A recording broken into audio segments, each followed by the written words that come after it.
Buenas noches y bienvenidos a la nave del misterio. No voy a ocultar mi nerviosismo. Creo que estamos ante un momento crucial y un momento histórico para todos aquellos que amamos, como ustedes, los enigmas, lo insondable, lo desconocido. Porque todo esto podía ser calificado, creo que hasta ahora, como pura leyenda urbana, como mitos que vienen de muy antiguo, las apariciones en carretera. Bien, vamos a ver esos documentos de la Guardia Civil a los que hemos tenido acceso. Vamos a analizarlos con un especialista y vamos a saber qué hay de verdad. Una verdad asombrosa, como pocas. Personas tan normales como ustedes, como yo, que se encontraron con algo tan extraño, tan extraordinario, que acudieron a hacer una denuncia. Esas denuncias existen, esas denuncias no son leyenda urbana. Por tanto, ¿a qué fenómeno nos enfrentamos? Para construir esta investigación hay que empezar por los cimientos, porque estos expedientes X en papel tienen un nexo con puntos concretos de nuestra geografía. Esta noche vamos a viajar por España en este dossier especial. Vamos a conectar con puntos concretos donde creo que hay tragedia y también hay efectivamente misterio. Comenzamos directamente viajando a un punto de la provincia de Guadalajara. Javier Pérez Campos, buenas noches, compañero. Creo que te encuentras en uno de estos lugares, un lugar estigmatizado, marcado. Buenas noches, Iker. Pues sí, hemos venido hasta la Comarcal 101, a unos 6 kilómetros de la localidad de Jadraque, porque precisamente aquí, en este lugar donde ahora yacen estas dos cruces, hubo un tremendo accidente muy sonado en julio de 2011, donde perdieron la vida 5 personas, 4 de ellos jóvenes que salían a eso de las 8 de la tarde de este pueblo, y precisamente en este lugar se levantaron en su memoria estas dos cruces a los pies de este arcén de la carretera. Por lo tanto, ya podemos establecer, lógicamente, como están haciendo los espectadores de Cuarto Milenio, una correlación entre una muerte a destiempo y el lugar donde luego otras personas aseguran que aparece algo. Pues sí, parece ser que hay diversos testigos de localidades cercanas que al pasar por este punto exacto de la carretera se han topado con una especie de figura, con una sombra que pasaba muy cerca del arcén y que de hecho en alguna ocasión les ha obligado incluso a dar un volantazo, a esquivarlas o a pegar un fuerte frenazo. Esto ha sido referido a diferentes miembros de la Guardia Civil, según nos han hecho llegar, que estaban haciendo controles de tráfico en localidades muy próximas. Y de hecho, además, ese tipo de apariciones parece ser que comienzan justo en el año 2011, en torno al mes de noviembre. Recordemos que el accidente ocurrió en julio, así que hay algunos que efectivamente relacionan ese tipo de apariciones con este tremendo incidente. Claro, por tanto, ¿apariciones de quién? ¿Con un significado, con un sentido, con un mensaje? ¿Simples alucinaciones? ¿Personas que ven algo tan claro que tienen que denunciarlo? ¿Qué está pasando aquí? Estamos ahondando en una historia increíble, pero que ocurre en nuestro país. Claro, una pregunta desde el punto de vista de lo racional. Javi, y en mitad de la noche, ¿hay algún elemento, alguna cosa que puede llevar a la confusión, que pueda haber confundido, valga la redundancia, a estos testigos? Pues nosotros desde luego no lo hemos encontrado. Como ves, estamos en medio de un campo abierto, una zona utilizada para plantaciones de diverso tipo, una zona labrada en la que no hay ni siquiera una torreta eléctrica. Y además, Iker, tengamos en cuenta que ese tipo de apariciones parecían tener lugar en el arcén e incluso en medio de la carretera. Por lo tanto, nosotros desde luego no hemos encontrado nada que pueda dar lugar a ese tipo de confusiones. En un lugar absolutamente diáfano y la aparición clarísima, las apariciones. Ahora vamos a ahondar en todo eso. Compañero Javier Pérez Campos, como siempre, muchísimas gracias. Gracias a ti, Iker, buenas noches, y estamos en contacto si ocurriera cualquier cosa. Por supuesto. Gracias. Vamos allá con la investigación. Vamos ahondando un poquito más en diferentes puntos de España, porque este no es el único caso. Y ahora lo van a ver de alguna forma en la versión oficial, si es que se puede hablar de esta forma. Yo me pregunto, ¿cuántos expedientes de cosas increíbles ocurren? En este programa, esta temporada, creo que hemos abierto una brecha importante para conocer lo que conocen aquellas personas que representan al cuerpo que mejor sabe lo que pasa en las noches, en los campos, en las llanuras, en las costas, los que vigilan, ¿no? Bueno, pues la Guardia Civil, evidentemente, como ya suponíamos, tenía estos documentos. Ahora, verlos es otra cosa. Hay un punto donde hay un caso que de verdad les va a morir la carne de gallina. A mí me ha ocurrido. Hablamos de Madrid, de la provincia de Madrid, o sea, no muy lejos. Y es una carretera bastante transitada. Buenas noches, Paco, compañero, ¿dónde te encuentras?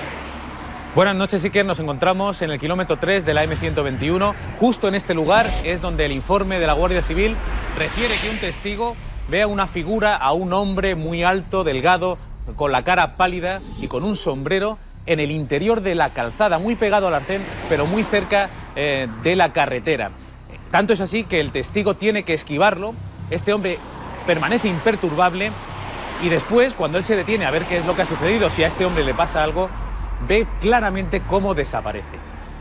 Así, directamente, como un auténtico fantasma, ¿no? Como una imagen de otro mundo. ¿Tendrá explicación todo esto? Y volvemos a incidir. ¿Qué impacto psíquico tan fuerte? Porque esto le ocurre a uno, imagino, Paco, y quiere huir de allí, para acudir a hacer una denuncia, que esto es lo que vamos a comprobar. Estamos, por lo tanto, en otro enclave, también conectado con lo trágico, con algún tipo de accidente, Paco. Es una carretera pequeña, pero los coches, como estáis viendo, no dejan de pasar y van a una gran velocidad. Y además es muy curioso porque estamos justo en el punto intermedio entre dos accidentes muy graves. Uno que ocurrió en el kilómetro 4, un choque frontal entre una furgoneta y un turismo, en el que mueren dos muchachos jóvenes, un chico y una chica. Y en el kilómetro 2 hay un accidente de un avión que se viene abajo, envuelto en llamas. El piloto y el alumno que va con este piloto no pueden saltar y los dos mueren a solo 1000 metros de donde nos encontramos. Claro, aquí yo creo que es importante, compañero, hacer una aclaración. Nosotros no podemos relacionar ni tenemos ningún tipo de potestad para hacerlo y ante todo el respeto a esas víctimas, porque son muchísimas y desgraciadamente en nuestra propia piel de toro podríamos trazar miles de puntos, ¿no?, donde ha habido muerte.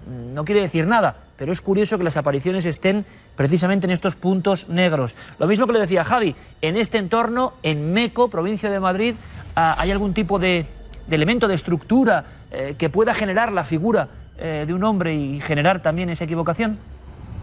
Hemos recorrido la carretera en los kilómetros próximos para ver si nos encontrábamos con alguna cosa que nos llamara la atención, pero absolutamente no hay nada que nos pueda hacer pensar en esa confusión, sobre todo porque el testigo dice que esa aparición está en el interior de la calzada, lo que descarta cualquier señal. Además, hemos comprobado que la carretera en este punto kilométrico está vallada en los dos sentidos, así que nada se pudo cruzar, lo que fuera que estaba aquí vino y se fue.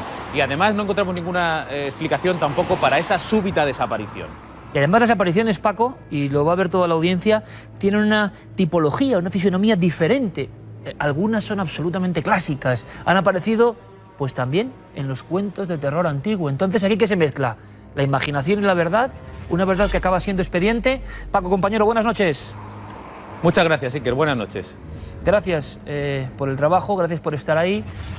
Hay muchos más puntos y les anuncio una cosa. En unos minutos prepararemos la conexión con una profesora inglesa que hace apenas mes y medio se ha encontrado con esto, provincia de Sevilla, está aterrorizada y va a contárselo directamente a todos ustedes, porque la investigación hay que hacerla de esta forma. Y ahora vamos a por esos expedientes X de la Guardia Civil. ¿Es posible que este tipo de vivencias hayan acabado en un documento oficial? Es momento de desvelar esa incógnita y para ello contamos con ayuda inestimable, una ayuda que ya agradezco enormemente. Armando, buenas noches. Buenas noches, Iker. Miembro de la Guardia Civil, que es el cuerpo que de alguna forma ha redactado estas joyas para el misterio, de verdad. Yo no sé qué hay aquí de fondo y luego lo vamos a debatir. Paloma Navarrete, José Miguel Gaona, Santiago Vázquez, Diego Marañón, van a estar aquí en la mesa para que ustedes opinen y tomen nota de lo que dicen, porque hay en este fenómeno poliédrico muchas formas también de aproximarse. Tengo aquí dos documentos. Lo primero, Armando, son documentos reales. Sí, bueno, en principio parecen redactados por profesionales, por compañeros de la Guardia Civil, en dependencias oficiales. En este caso tenemos aquí dos documentos, hemos podido acceder a ellos y le preguntamos a alguien que sabe de la existencia, que tiene esa valentía también para decirlo a las claras. No son los únicos.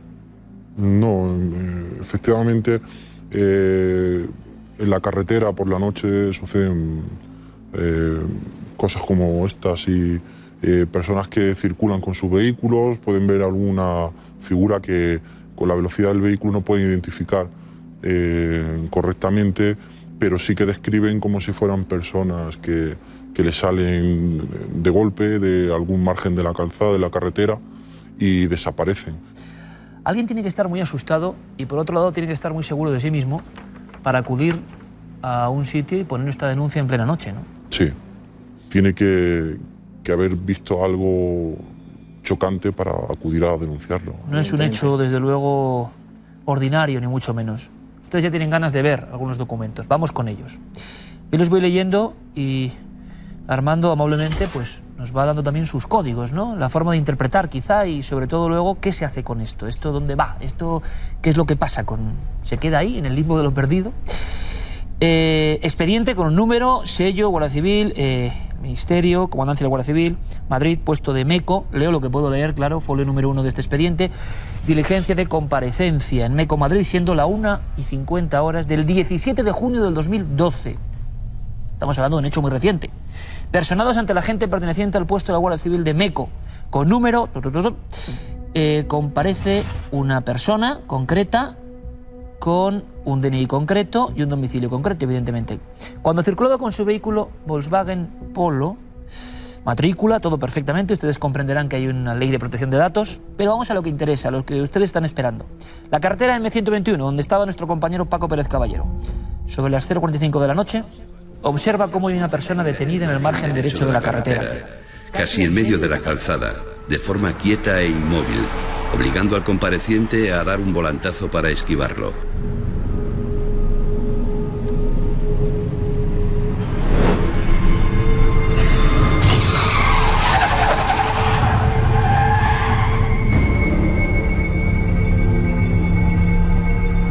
Don Joaquín M.S. hace constar lo siguiente: que el compareciente ha detenido su vehículo unos 15 metros más adelante, pero que esta persona seguía en el punto inicial, pero que al caminar hacia él ha desaparecido sin dejar rastro ni en el punto donde estaba, ni en los alrededores. Que esta persona vestía completamente de negro y era extremadamente delgado, alto y bastante pálido, llevando una especie de sombrero de ala ancha. Y para que conste, se extiende la presente diligencia en el lugar y fecha indicados. Conste y certifico MECO 17 de junio del 2012. Tiene agallas este hombre, tanto para hacer la denuncia como para bajarse del coche. Estamos visualizando la imagen, ¿no? Un hombre que a esa 0:45 se detiene 15 metros más allá, baja del vehículo por si tiene que socorrer y según va caminando hacia esa figura que sigue igual, que tiene el sombrero, tiene ese vestido negro, es muy pálido, o sea, llega a definirlo muy bien, desaparece delante de él. Esto quizá, Armando, es lo más...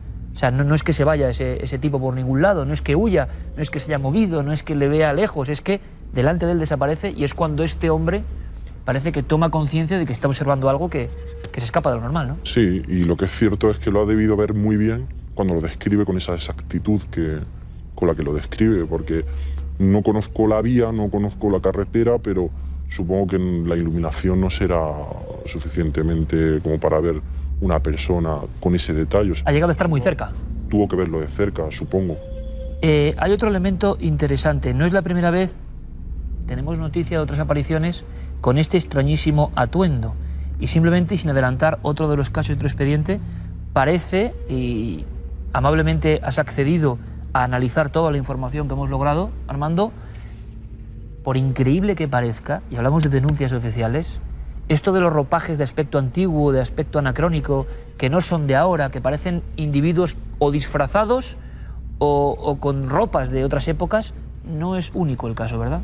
No, parece que no.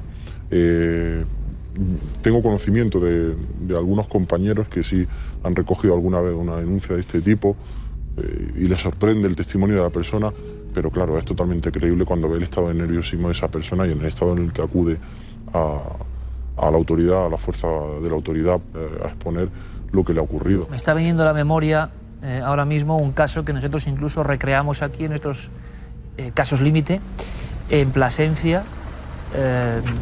La visión era exactamente igual. Y además el marido de la testigo principal, que volvió a trabajar con el hospital, era policía, y tuvieron también el valor de regresar al lugar, plena noche de perros, e intentar saber qué pasaba con ese hombre del sombrero y de las ropas antiguas y pálido y altísimo, que había asustado tanto a la mujer y que había desaparecido delante de ella. Es como un calco, pero ocurre en Plasencia. Antes del siguiente caso que nos lleva a Lopera, provincia de Jaén, informes, expedientes X de la Guardia Civil. Veíamos a Javi Pérez Campos en Jadraque. De este caso sí has tenido la molestia de intentar hacer alguna gestión para ver qué podía haber de cierto, y aquí tenemos un elemento que casi lo esperábamos y que es trágico, ¿no? Un punto, como hay, por ejemplo, en todas las carreteras de España, Sudamérica, no digamos, de cruz, lo que llaman allá animitas, de recuerdo a un accidente múltiple, y apariciones, provincia de Guadalajara, Armando, donde la gente está denunciando hechos, quizá no llegan a expediente, pero sí han llegado al cuerpo, de visiones, de sombras, en ese punto exacto. ¿Es posible? Sí, correcto. Un compañero que estuvo destinado en esa zona me lo comentó, que había gente en el pueblo que al pasar por ese punto había visto también algún tipo de sombra. No se sabe bien producida por qué fenómeno, si por la propia iluminación del vehículo o por el terreno, no se sabe, pero sí que han visto alguna aparición concreta en ese punto. Prepárense, porque además creo que nuestro compañero Manuel ha hecho una excelente visualización, recreación. A mí me ha impactado, ¿eh? Le imaginé exactamente así. Leo. Guardia Civil, con los sellos, comparecencia. En Lopera, provincia de Jaén, a las 23:40 horas del 8 de mayo de 2003. Comparece ante el instructor don Vicente S.M., el cual hace constar que cuando viajaba a la localidad de Marmolejo, sobre el kilómetro 11, se encuentra en medio de la carretera a una mujer de pelo moreno, recogido con un moño, vestida con ropas antiguas parecidas a las usadas en el siglo XIX.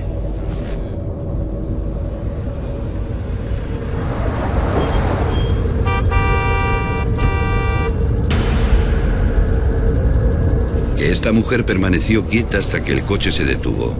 Y una vez quieto, esta miró al habitáculo y continuó andando hacia unos olivos, hacia dentro del campo, sin saber el denunciante dónde pudo ir, ya que no hay ni casas ni fincas cercanas, que bajó la ventanilla y preguntó si necesitaba ayuda, pero que siguió andando sin mirar y sin decir nada.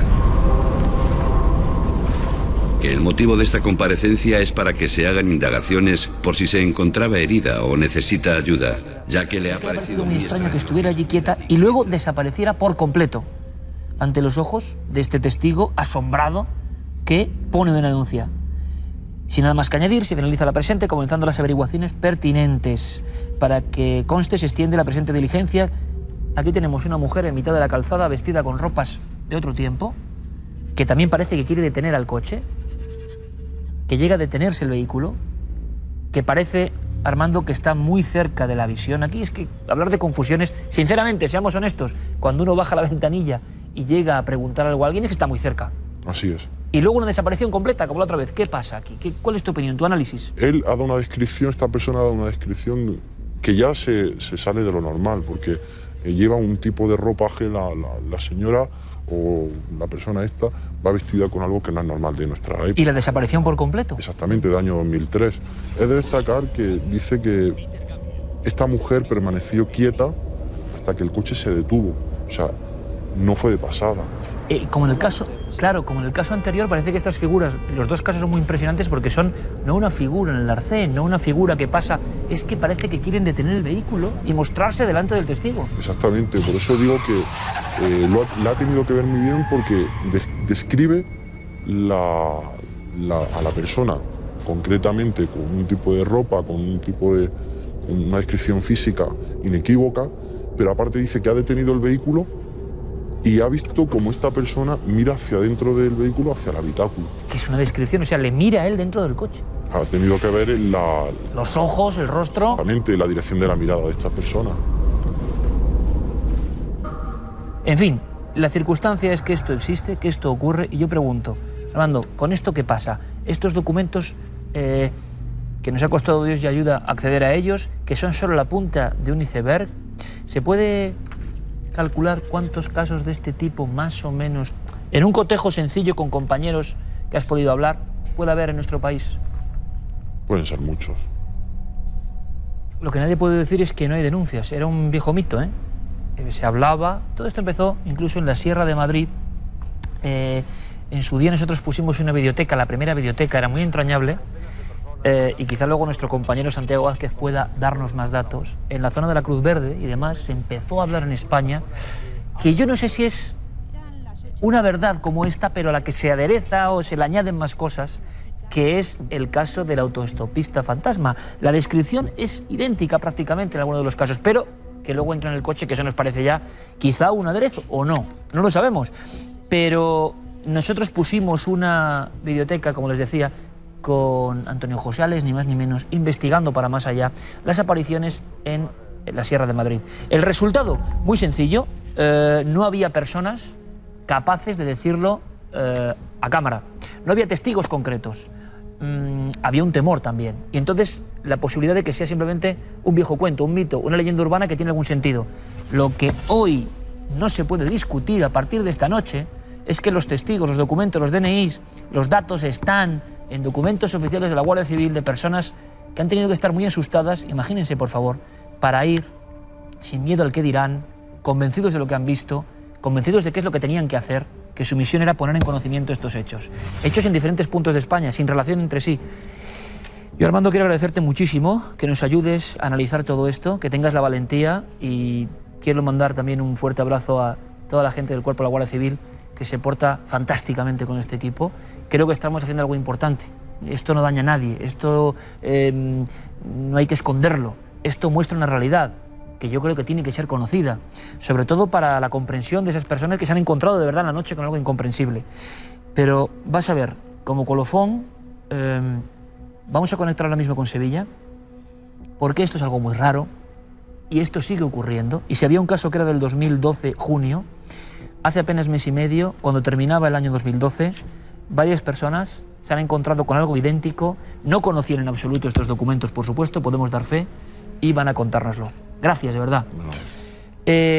Me marcho de nuevo al set informativo, porque creo que ustedes quieren saber ya lo que ha ocurrido en un punto concreto de la provincia de Sevilla, cerca del Barranco Hondo. Localidad más próxima, Castilblanco. La señorita Buitáquer es la protagonista, es profesora, tiene 30 años y desde luego creo, por lo que me adelantaba nuestro compañero Carlos Largo, que no podía imaginar lo que le iba a ocurrir. Profesora Buitáquer, buenas noches. Buenas noches, Iker. Se encuentra en un lugar concreto donde le ocurrió algo hace muy poco tiempo y observó algo muy similar a lo que hemos contado en estos informes de la Guardia Civil. Pues ese día yo venía de regreso del trabajo, ahí me encontré con una figura que se encontraba en medio de la carretera, a muy pocos metros de aquí. Lo que yo veía era la figura de una mujer. Era algo fuera de lo normal para mí, entonces tuve que reducir la velocidad de mi vehículo y lo que yo encontraba era una figura de mujer con una túnica muy larga de color negro. Me dio tiempo de ver que efectivamente tenía los brazos extendidos y parecía estar en mitad de la carretera sin moverse, excepto con los brazos extendidos. En cuanto vi la figura, tuve que esquivar el coche y pasar alrededor de la figura. Y en cuanto miré hacia atrás, ya no estaba, había desaparecido. Pero yo tengo claramente en mente que era la figura de una mujer y que llevaba una túnica negra muy larga con trozos de tela colgándose de los brazos y que tenía un cuerpo muy elegante, muy fino. Nos encontramos casi con un calco de lo que acabamos de contar, uno de los casos ocurridos en Lopera, Jaén. Imagino que en ese momento tuvo miedo, claro. Sí, exactamente. En cuanto yo vi la figura, era algo fuera de lo común y entonces sentí miedo y también escalofríos, todos los pelos se me pusieron de punta y tenía mucho miedo al ver la figura en mitad de la carretera. Era de noche y sí que me producía sentimiento de miedo. Aquí lo interesante y lo loable realmente es que usted, en vez de acudir a la Guardia Civil, como en estos otros casos, lo que ha hecho es ir directamente a la población más cercana, Castilblanco, preguntar, indagar, y se ha encontrado con testimonios, incluso el de una mujer que se encontró con lo mismo, un testimonio que le ha confesado que observó lo mismo en ese punto de la carretera. Ella narraba que prácticamente en el mismo sitio también vio una aparición de una figura que también era de una mujer y que llevaba un traje largo y que también le causó mucho miedo porque era algo fuera de lo normal y que era algo muy parecido a lo que yo he visto. Hay personas, hay testigos que aseguran o han sentido, esto es muy personal, que eso les avisaba de algo. Quizá no era un tono tan negativo, aunque es terrorífico el encuentro con estas figuras, evidentemente, pero que estaban ahí por algo, en ocasiones para que redujesen la velocidad. Luego había un accidente. ¿Usted sintió, profesora, que realmente eso estaba ahí por algo, que tenía un mensaje para usted? Es posible. Yo normalmente regreso a casa con prisa, intento llegar lo antes posible y puede ser que me esté avisando de que tengo que ir con más cuidado. También recientemente yo tenía mal el estado de los neumáticos y me doy cuenta de que tal vez puede ser algún tipo de aviso, como algo que me está diciendo hay que tener cuidado. Bueno, por lo menos dejemos el tema con esa visión un poco más positiva, porque ya son muchos casos que rezuman un poco de oscuridad y un poco de siniestrez, no sé si se puede decir el término, pero hay muchas personas que creen que esto está para avisarnos y quizá para ayudarnos en puntos curiosamente negros, de muchos accidentes, de mucha muerte. Profesora Whitaker, muchísimas gracias por estar en el lugar de los hechos con nuestro compañero Carlos Largo y por contarnos esto donde ocurrió. Un placer, gracias. Muchas gracias, Iker. Buenas noches. ¿Qué nos queda? Bueno, primero, después de haber comprobado que hay informes reales de estos casos, que demito poco, después de haberlos analizado con un especialista de la Guardia Civil, después de haber sabido que hay casos que están ocurriendo hace bien poco y protagonizados por personas que tienen nada que ganar, al contrario, con una normalidad tremenda, con un shock fuerte después de haber visto esto, nos queda la opinión de los expertos, yo creo, porque hay diferentes formas de acercarse a eso. Es lo que vamos a hacer y ustedes estoy seguro que van a disfrutar. Vamos con nuestra mesa de redacción, dossier especial, Expedientes X, apariciones en carretera de la Guardia Civil. Presento sin perder un minuto a nuestros especialistas y sobre todo quiero saber qué les ha parecido todo lo que hemos visto. Santiago Vázquez, compañero, buenas noches. Buenas noches, Iker, y gracias por tu invitación. ¿Te ha gustado el tema de los expedientes? He disfrutado muchísimo y además me parece interesantísimo desde el punto de vista de la parapsicología. Figuras que desaparecen, esa valla, ese entorno vallado, ¿dónde está la figura? Es muy significativo, realmente. Te lo voy a preguntar luego, pero me gustaría saber qué tiene que hacer, entre comillas, ¿no? Ir un poco más allá. ¿El testigo qué debería hacer si ve una cosa de estas? Luego lo hablamos. Muy bien. Doctor José Miguel Gaona, sobra decir todo eso del mega éxito de su libro, al otro lado del túnel, me parece ya que es algo que está rompiendo todo tipo de barreras, lo hablábamos hace muy poquito, pero también quizá hay alguna correlación. A mí me parece, doctor, y te lo he dicho a nivel personal, que esto nos puede parecer muy raro, pero que si alguien, como tú has hecho en el tema de las ECM, desde la ciencia y con la verdad, se mete a fondo, yo estoy seguro que habría cosas inquietantes también en este mundo. Sin lugar a dudas. Es decir, yo lo que voy a intentar exponer esta noche es un abanico, desde lo que la ciencia más ortodoxa puede en un momento dado proponernos, y por otro lado, no ya cosas tremendamente etéreas o paranormales, o incluso quizá que tuvieran en ocasiones a lo mejor poca consistencia, sino opiniones de científicos de la talla, por ejemplo, de Roger Penrose, teorías de microtúbulos, multidimensiones, como Jacques Vallée, que hablaremos de ello, porque realmente la ciencia también se interesa por este tipo de cuestiones. Siempre en vanguardia el doctor Gaona, pero es un placer tenerle aquí. Y Paloma Navarrete, sobre cualquier tipo de presentación, que es que hace unas horas, sincronicidad, casualidad, no sé cómo llamarlo, estaba en un entorno donde también ocurrían estas cosas, estaba con nuestro compañero Javier Pérez Campos y con otros testigos, y estaba viviendo en primera persona un poco la fuerza de estas cosas que pasan de vez en cuando en las carreteras. Paloma, como siempre, un auténtico honor tenerte aquí. Buenas noches. Buenas noches, Iker. ¿Tú qué opinas, Paloma, de lo que hemos visto? Así, a primer sopetón, ¿cuál es tu sensación? Bueno, a mí me ha interesado muchísimo y yo creo que no todos los casos que habéis contado son el mismo, digamos, porque unas veces me ha dado la sensación de que eran impregnaciones y en cambio en otros casos la sensación que da es que hay ahí una persona, entre comillas, con una identidad y además con posibilidad de comunicarse con el que va conduciendo el coche. Interesantísimo, y ahora por supuesto abriremos el debate y podremos bueno, hacer un cóctel de opiniones, que es lo interesante. Presento a un querido amigo, un gran investigador y una persona que lo conoce todo del mundo digital, nuestro compañero Diego Marañón. Diego, bienvenido, buenas noches. Hola, buenas noches, Iker. Bienvenido a la nave del misterio, amigo. Gracias. En la red, tú estás permanentemente viendo el pulsar, ¿no?, de ese cerebro colectivo. Esto ya se contaba hace mucho tiempo y yo no sé si esto, por ejemplo, tiene vídeos, tiene imágenes, si todo lo que está pasando ahora también tiene un reflejo visual en el mundo digital. Sí, se trata de una leyenda urbana, del clásico más absoluto de las leyendas urbanas. No en vano el primer libro de Jan Harold Brumback, que es el maestro de este tipo de cuestiones, se llamaba así, El autoestopista fantasma.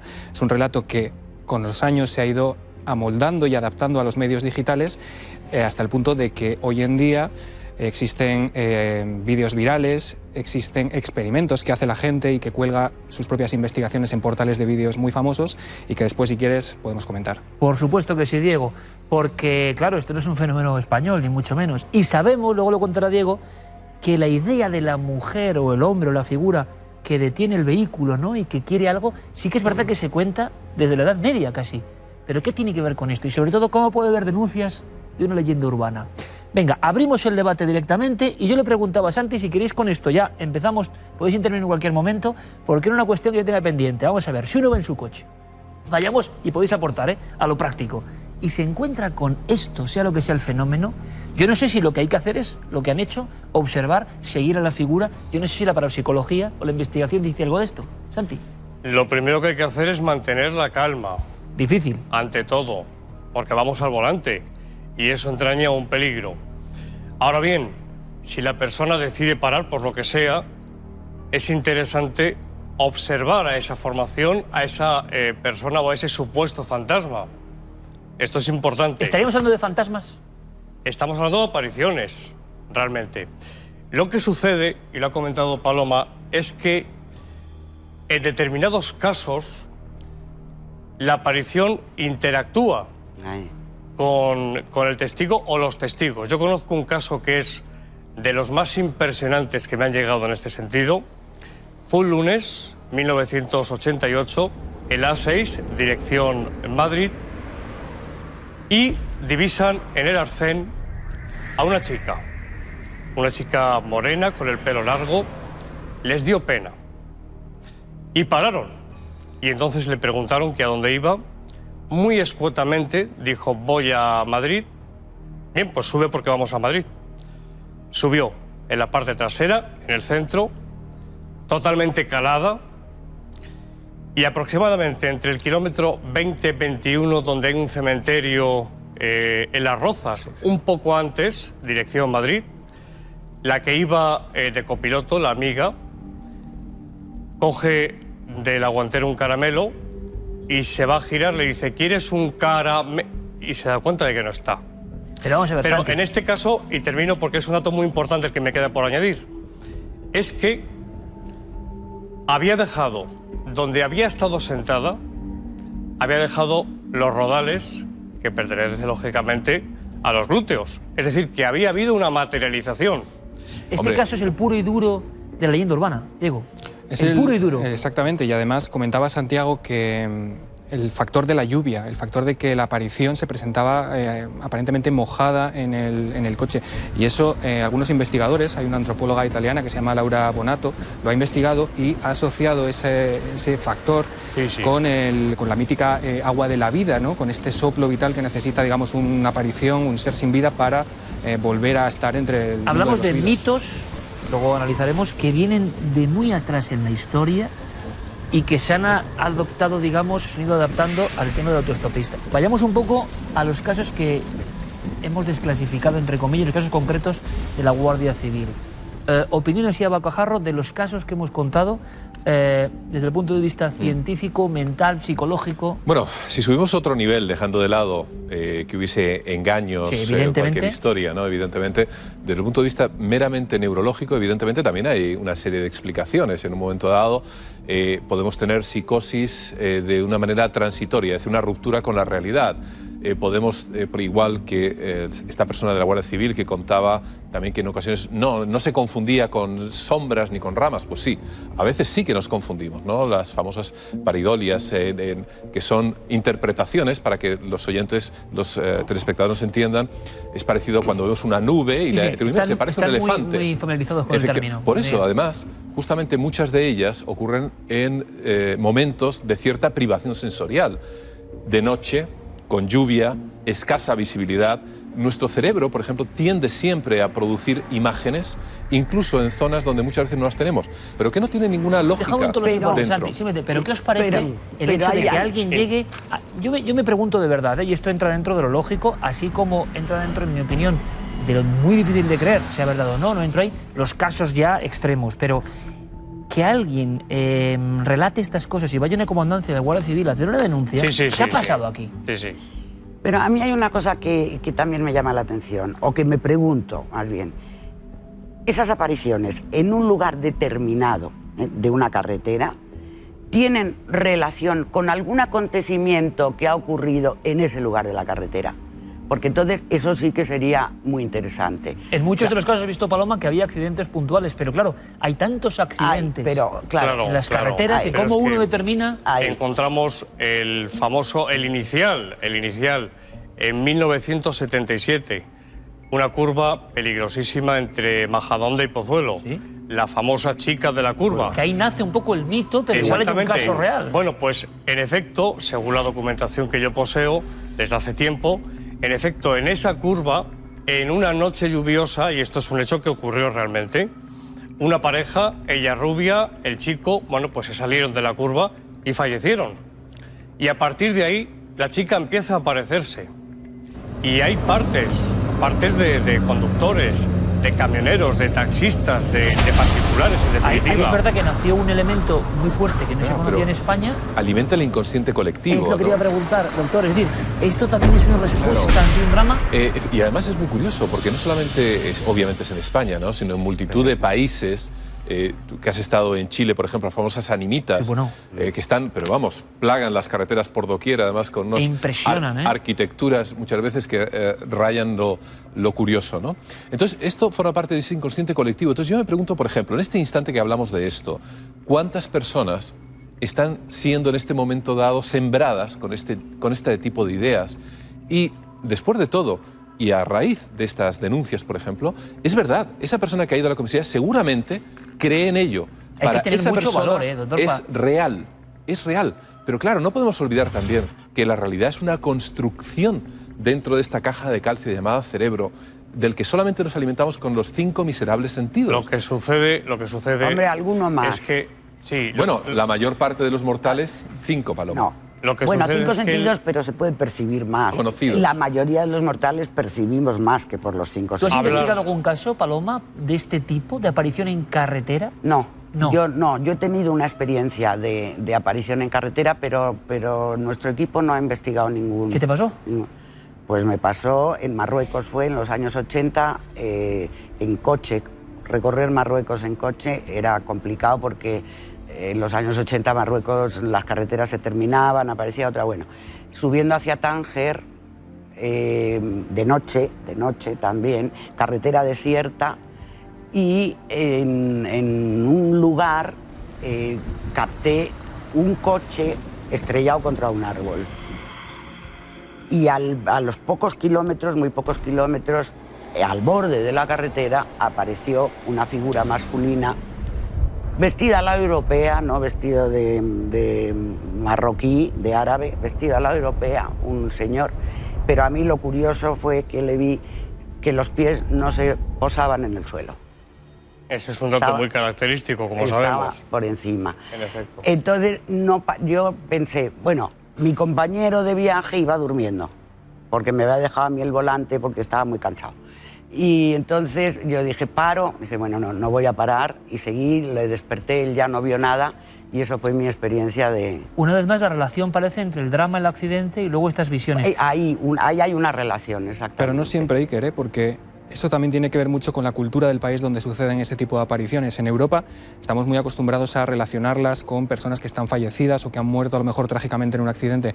Pero este tipo de sucesos que ocurren en otros países no siempre se relacionan con algo maléfico o dramático o tétrico. Por ejemplo, en Hawái las apariciones en carretera se relacionan con una diosa que se llama Pele, que es una diosa protectora, que cuando se te aparece la gente se lo toma, digamos, de otra manera. Carácter benéfico. Efectivamente. Y en Malasia, por ejemplo, se aparece también una mujer generalmente muy bella, que no aporta ningún miedo al testigo ni supone ninguna experiencia traumática para... ¿Cuándo puede aparecer en la historia, por ejemplo, de nuestro país, o si hay más datos en la antigüedad, Diego, para que sepamos mito, leyenda? Yo no sé si decir mito, leyenda quiere decir que sea falso, pero este relato, ¿cuándo empieza a darse? Pues si te digo que el primer aparecido en carretera está en el libro de los Hechos de los Apóstoles, hace 2000 años, ahí nos aparece ya la figura del apóstol Felipe, que se nos cuenta que se aparece a un paseante etíope, efectivamente. Él le bautiza, le da la palabra de Dios, e inmediatamente se nos dice que el apóstol Felipe desaparece y el etíope no lo vuelve a ver nunca más en ese carruaje. De todas maneras, es una leyenda también bastante antigua, aparece en libros de 1836, en el libro de los fantasmas de Lord Halifax, es decir, se ha ido, digamos, transformando de relatos centrados en carruajes, en jinetes, y después con el paso de los tiempos, con la aparición del coche, pues se ha ido, digamos, adaptando a los tiempos, y por supuesto con la aparición de Internet, las formas de propagación, redes sociales, email, etcétera, pues... Ahora veremos un poco qué dice, qué transmite la red. Santi, la parapsicología, sí, a bote pronto, ¿qué dice de este tipo de fenómenos? ¿Tiene catalogados de alguna forma? Bueno, la parapsicología según qué rama de la parapsicología. Es decir, la inmanentista, la racionalista, nos va a decir que todo es producto de la mente. Como dice el doctor Gaona, más o menos. No, lo que he dicho está ahora entraremos en más... La parapsicobiofísica o parapsicología trascendental nos va a decir que hay una causa que trasciende lo físico y que se manifiesta. ¿Y se manifiesta con algún objetivo? Siempre, claro, si nos guiamos por lo que nos cuentan la mayor parte de estos conductores, evitan accidentes muchas veces. Claro, evitan. Pues es como si fuese una misión que les es encomendada para que cuiden de las personas que corran un peligro en ese tramo de esa carretera, ¿no? Yo sé muy bien, y Carmen podría contarlo, de historias, y no desvelar ningún secreto, pero familiares de una visión, así de claro, como os lo cuento, y que luego más allá había un accidente. Claro, claro. En efecto, y el núcleo familiar se queda diciendo, aquello, fuese lo que fuese, nos avisó de cuidado, y de haber seguido a la misma velocidad, quizá el accidentado hubiese sido el coche testigo. Son apariciones, fantasmogénesis, que advierten de un peligro y nos preservan de un peligro. Esto de la alucinación, ¿por qué es lo que se suele decir? Es decir, alucinación o un espíritu. La alucinación, como sabe muy bien el doctor Gaona, suele ser síntoma de un síndrome. Es decir, la alucinación no es tan fácil que se dé. No es tan fácil que se dé. Y no solamente que se dé una plasmación en la realidad de algo que es irreal, que no existe, sino interactuar con esa alucinación. Y si son más testigos, pues más complicado todavía, ¿no? Evidentemente, las alucinaciones tampoco se nos den a diario, ¿no?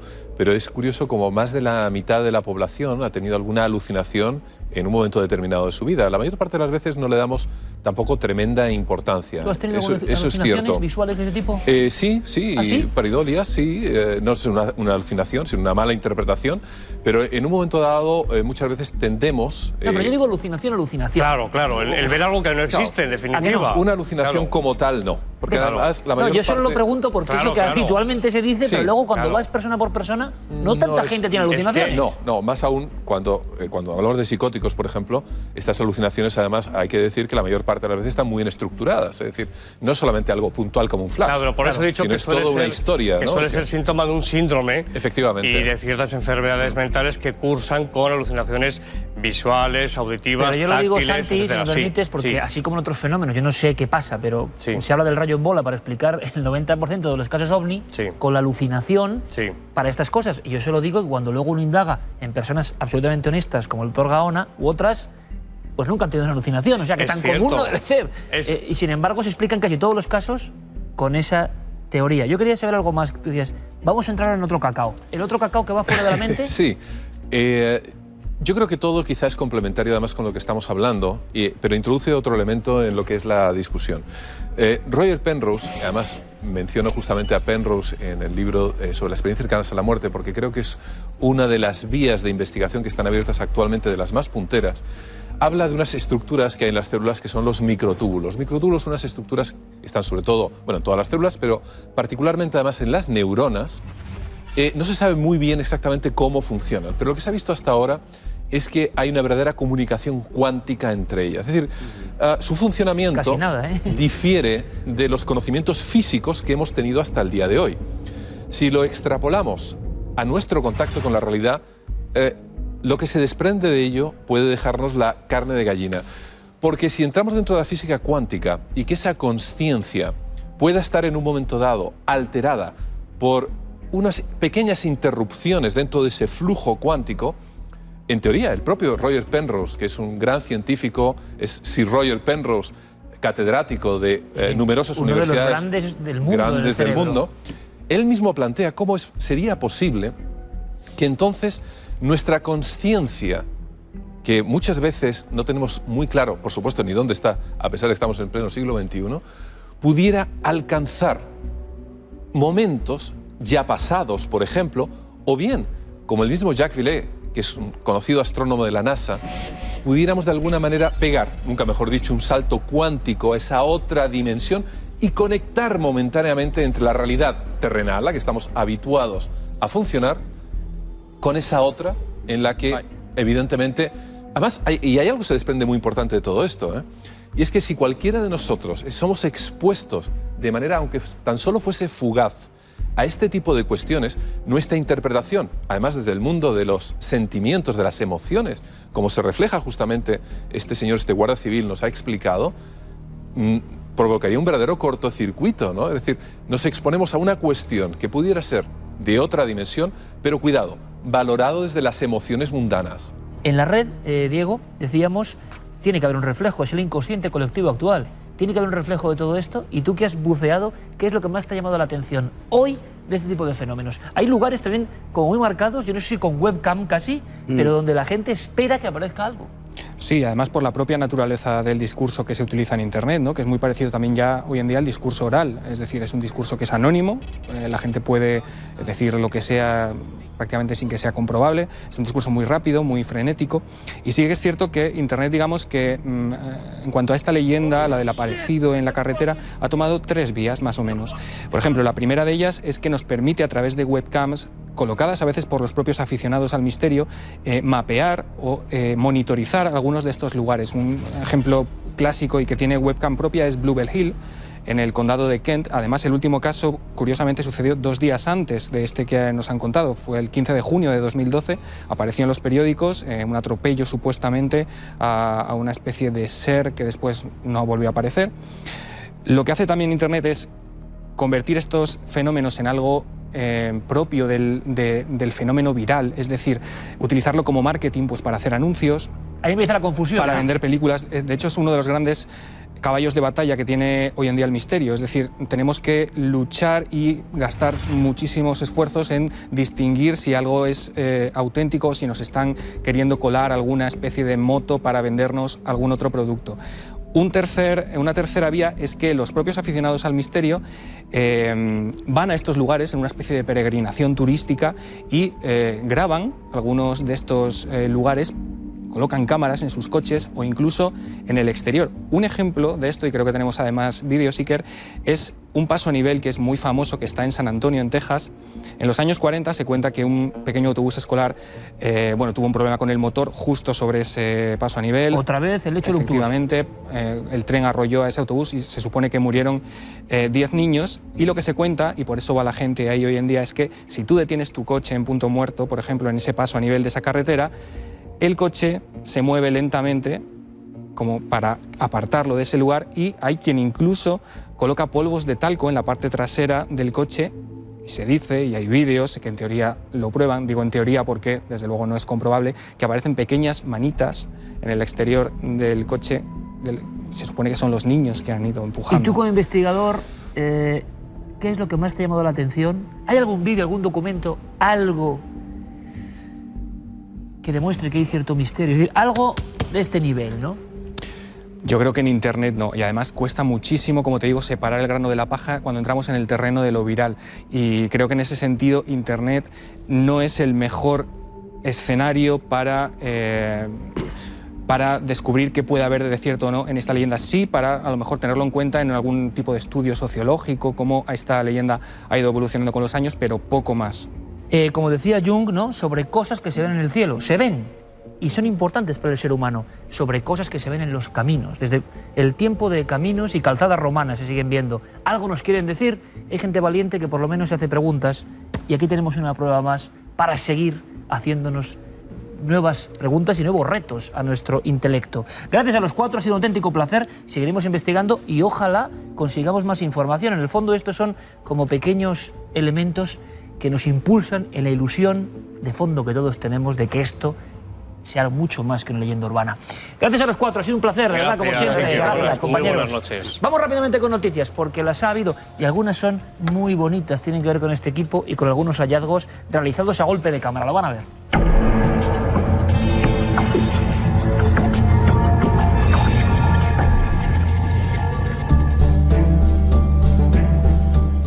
Pero antes de pasar a toda la actualidad, quiero que nos acompañen en una investigación, en una sorpresa que ha surgido a raíz de ese experimento a dúo entre Santiago Vázquez y José Manuel Nieves. Ya lo saben, San Antonio de Agramonte, recuerdan las imágenes, ¿no? Una investigación que además ha dado mucho que hablar en las redes, ¿verdad, Carmen? Buenas noches. Buenas noches, Iker. Pues la verdad es que sí, porque nos han mandado muchísimas cosas que pueden hacer estos dos amigos colaboradores en otra noche de investigación. Y sobre esta hablaban del pasillo, cosas que se veían y que dar una explicación. Sí, hay que dar una explicación porque es cierto que además siempre en el mismo momento, en un frame de Santiago Vázquez y en otro de José Manuel Nieves, nos decían que se veían unas especies de sombras por detrás. Eran unos plásticos, están perfectamente identificados, sabemos dónde estaban las formas, incluso que parecía verdaderamente que había alguien, o incluso destellos que daban en ocasiones. Lo curioso es que decenas de amigos y amigas han coincidido, ¿no? Están ustedes muy alerta. Sí, pero de todo lo que pasa. Tienen una explicación. En lo que nadie se ha fijado es en otra cosa que se grabó. Se grabó, se emitió, nosotros en el proceso de edición del programa lo observamos y les voy a confesar que, estando con mis compañeros en la mesa de edición, yo pensé, digo, esto no puede ser, ¿esto qué es? Una broma, nosotros no gastamos bromas con esto, evidentemente. Escuchamos una y otra vez una voz muy clara, sería una voz directa en este caso, no una psicofonía. ¿Por qué? Porque parece que el propio José Manuel Nieves escucha algo en ese momento, van a verlo en la grabación, y quizá lo interpreta como un ruido. Nosotros, y todo el equipo, examinó esa grabación, y ¿saben lo curioso, lo interesante? Porque nunca nos ha ocurrido, que aparece en plena maniobra de aislamiento. Por lo tanto, tenemos el perímetro acordonado, no hay nadie más que José Manuel Nieves, está en ese pasillo, en ese lugar, y además las tres cámaras, independientemente, han obtenido la misma grabación. Nosotros escuchamos clarísimamente la palabra mamá, hay que decirlo, y todo el equipo está ahí. Y lo analizamos y decimos, ¿esto tendrá alguna solución? Vamos a investigar con ustedes, ¿les parece? Y vamos a hacerlo de una forma que nunca hemos podido, que es recuperando la imagen de cada una de las cámaras de forma independiente. Vamos con la cámara 1, en ese proceso de aislamiento, Sanatorio de Agramonte, y esta era un poco la sorpresa, ¿no?, que nos encontramos en mitad del camino en esa noche a las faldas del Moncayo.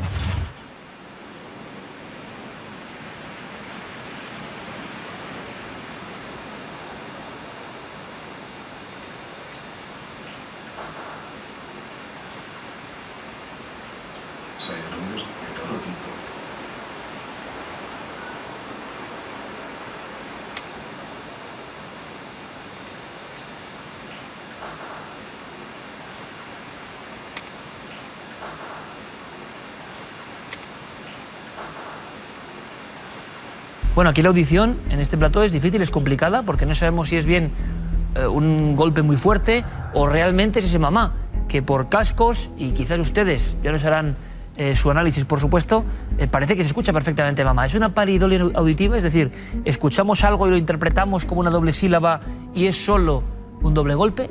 ¿Escuchamos la segunda por si acaso? Sí, vamos a escuchar. Venga, vamos allá. La grabación de la segunda. Otra de las cámaras, cámara 2, vamos a analizarla.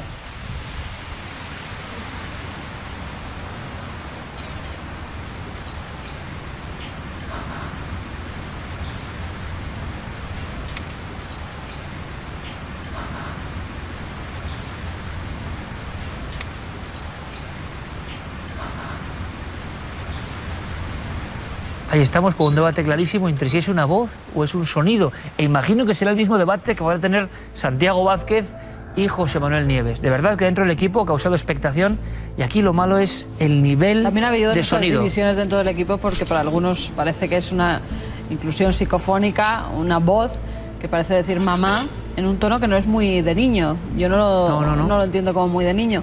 Y en otros casos pues parece como un aleteo de una puerta o de una ventana golpeando. Como hay otros a lo largo de la grabación, no muchos, pero que se pueden comparar incluso. Cámara 3, aquí lo interesante es que el sonido se registró, por lo tanto no hablamos de psicofonía, hablamos de voz directa. Era algo que estaba ahí, que por lo tanto puede acercarse más al ámbito del ruido espontáneo. Escuchamos cámara 3, lo interesante es que el sonido, sea lo que sea, quedó atrapado.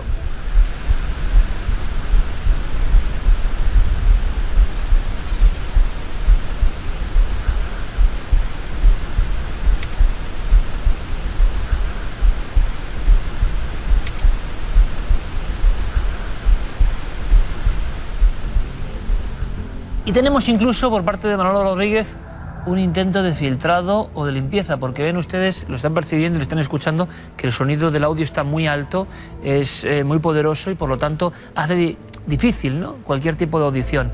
Vamos a ver la grabación de Manolo Rodríguez directamente o la limpia de alguna manera para extraer ese sonido que evidentemente está ahí. Ahora, ¿qué es? No lo sabemos. Escuchamos.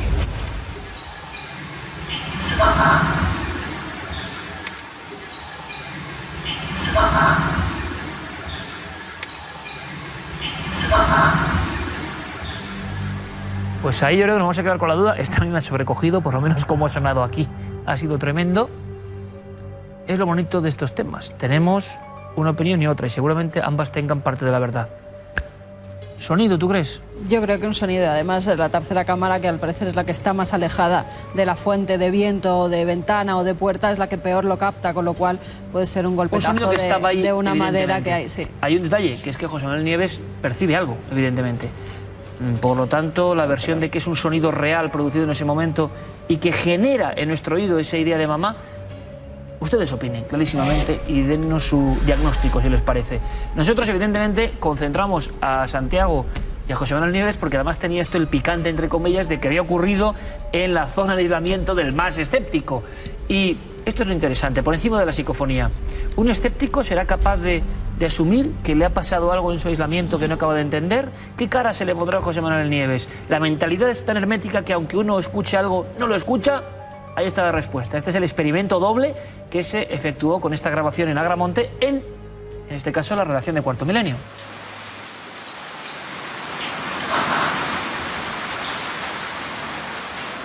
Ruidos de todo tipo.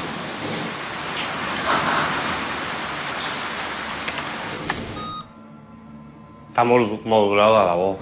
Es un ruido, había muchos ruidos, además lo estoy diciendo, se oyen ruidos de todo tipo, y era verdad, se escuchaban muchos ruidos mezclados. Yo he detectado en la audición que hay una modulación, es decir, hay dos sílabas claramente diferenciadas, y por otra parte luego está la fonética, la morfología de la supuesta parafonía, y en mi opinión sí que es una parafonía y además corresponde con el contenido que aparece. Hay que tener mucha imaginación para... Yo lo escucho perfectamente modulado, ¿eh? Respeto la opinión de Santiago, pero vamos, para mí es un ruido que no va más allá. Y bueno, si analizáis bien el sonido de precisamente de esos minutos de las cámaras, identificaréis no ese, sino muchos más ruidos. Había en el piso de arriba una ventana que no hacía más que moverse, tum tum, tum tum, tum tum. Y puede corresponder a los dos golpes de sílabas, podría ser uno de esos golpes de ventanas.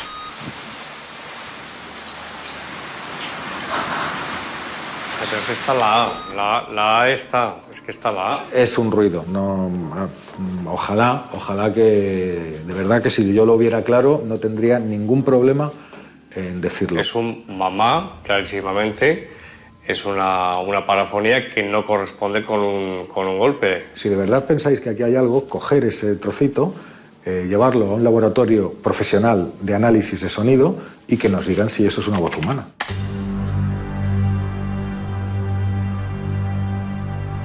Después de las voces, y de que opinen libremente desde luego, y de que nos aporten además ideas en torno a futuras investigaciones para intentar estar cerca del misterio y tener un abanico amplio, ¿no?, de posibilidades, me gustaría contarles, y esto ya sí que es noticia, entraría dentro casi del bloque de Carmen de Actualidad Cotidiana, pero esto es un orgullo para todo el equipo y además que últimamente, y lo van a ir viendo, tenemos suerte en esto de los hallazgos. Diario de León y a toda página, el escondite del apóstol Santiago. Nacho Ares descubre un fresco del santo tras el retablo de la iglesia de Chana donde apareció ya un diablo. Y vean esta imagen que les amplío aquí de inmediato. Un impresionante Santiago con un libro que además tiene su misterio, su calabaza. Hay quien dice que es el Códice Calistino, el célebre libro robado hace un tiempo, recuerdan, y recuperado por las fuerzas de seguridad. Pero es que esto no era conocido, estaba detrás de un retablo y quizá llevaba 300 años mínimo oculto. Y ha sido Nacho Ares y Cuarto Milenio quien ha tenido la suerte, metiendo la cámara casi a mano, ¿no?, físicamente entre las telarañas de la historia, quien se ha topado con esta imagen alucinante. Bueno, veremos, ¿verdad, Carmen?, este reportaje y esta historia, porque además lo increíble es que Nacho estaba siguiendo una serie de pinturas escondidas, encaladas, sobre todo por motivo de la peste, y que en algunas iglesias de León habían reaparecido tras obras de restauración y acondicionamiento, de pronto, como este diablo. Lo que nadie esperaba es que detrás del pesado retablo aguardaba ni más ni menos, a tamaño natural, un gran Santiago lleno de misterios. Intentaremos resolverlo, pero de verdad que a un reportero se le aparezca esto, es el primero que enfoca esa imagen, la están viendo después de siglos. Sorprendente. En nuestro país todavía hay muchas cosas escondidas. Afortunadamente las vamos encontrando poco a poco. Y ahora vamos, claro que sí, con todo lo que ha pasado, que es muchísimo y que tienen que conocer ya mismo. Pues sí, Iker, comenzamos nuestro repaso semanal por la información del misterio en Londres, donde han descubierto 13 cuerpos y varias cerámicas mientras realizaban unas obras en el metro. Al parecer, los historiadores tenían constancia de que por esa zona existía un cementerio, pero su ubicación exacta era un misterio. Los esqueletos pertenecen a personas que vivieron en el siglo XIV y que murieron a causa de la peste negra. La manera en la que estaban distribuidos los cadáveres, en 2 filas ordenadas, sugiere que datan de la época en la que comenzó la peste, antes de que se convirtiera en la pandemia que años más tarde provocaría que los cuerpos se apilaran al azar en sepulturas masivas.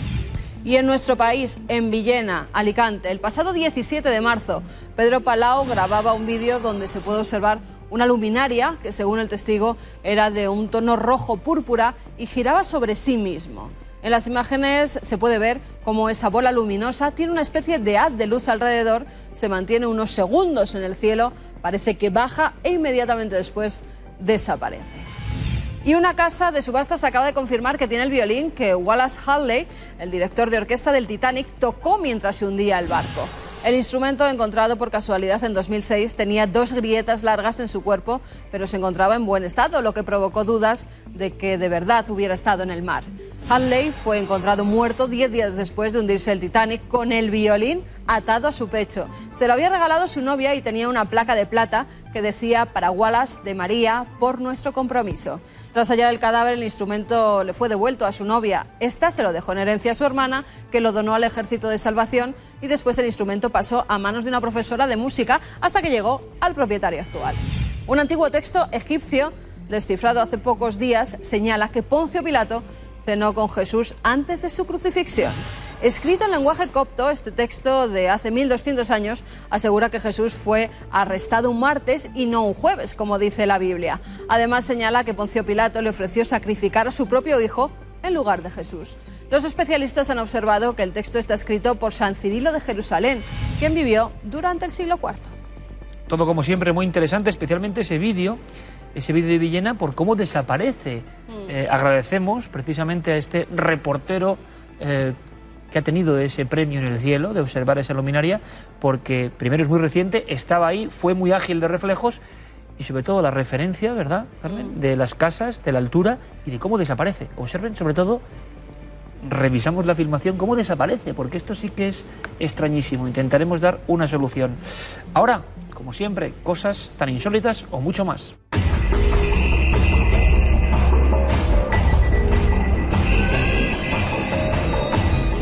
Fíjense lo que apareció en Florida minutos después, y era al nuevo Papa, Francisco I, un ángel.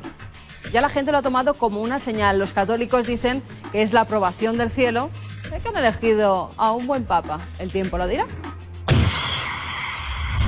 Y este animalito nació en Kazajistán hace unos días. Tiene 8 patas y 3 ojos. Es un animal teratológico, así se llama a estos pequeños que nacen con tales deformidades que sobreviven muy pocos minutos. El dueño de la granja dice que ya ha tenido varios corderos con malformaciones y que todo es debido a una fábrica que hay muy cerquita. Esos residuos químicos, ¿tendrán algo que ver con estos 3 ojos y 8 patas de este corderito? Y si dentro de poco tienen que hacer un regalo, les traigo O de Zombie. Sí, para él y para ella. Colonia con aroma a no muerto. La ha creado una empresa de perfumes y dice que el aroma a zombie hombre pues tiene un poco de musgo, de hierba mojada. El de ella, en cambio, es algo más fresco. Un regalo original y si es un amigo del misterio, seguro que quedan bien. Y fíjense en estas imágenes, uno de los monumentos más conocidos, más estudiados, pero hay nuevas investigaciones y nuevas revelaciones. Stonehenge.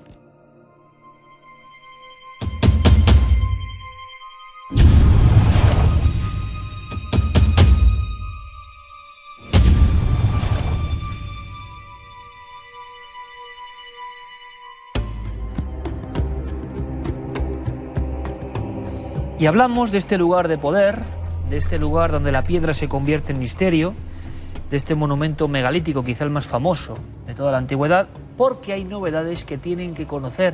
Tienen que conocer porque luego hay una correlación directa con el enclave, también sagrado, que vamos a visitar con todos ustedes. Sería un poco viaje al Stonehenge español. Pero antes, esas novedades, esas noticias en torno a este lugar del que se ha dicho prácticamente de todo, pero quizás esto sea lo más sorprendente.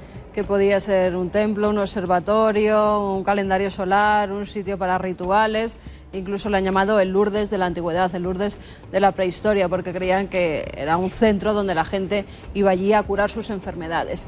Ahora la nueva teoría es que fue un cementerio sobre todo de familias pudientes, familias que tenían que ver con la élite religiosa. Eso es lo que dicen los nuevos estudios de Mike Parker Pearson, que es el que ha estado durante décadas estudiando este monumento megalítico.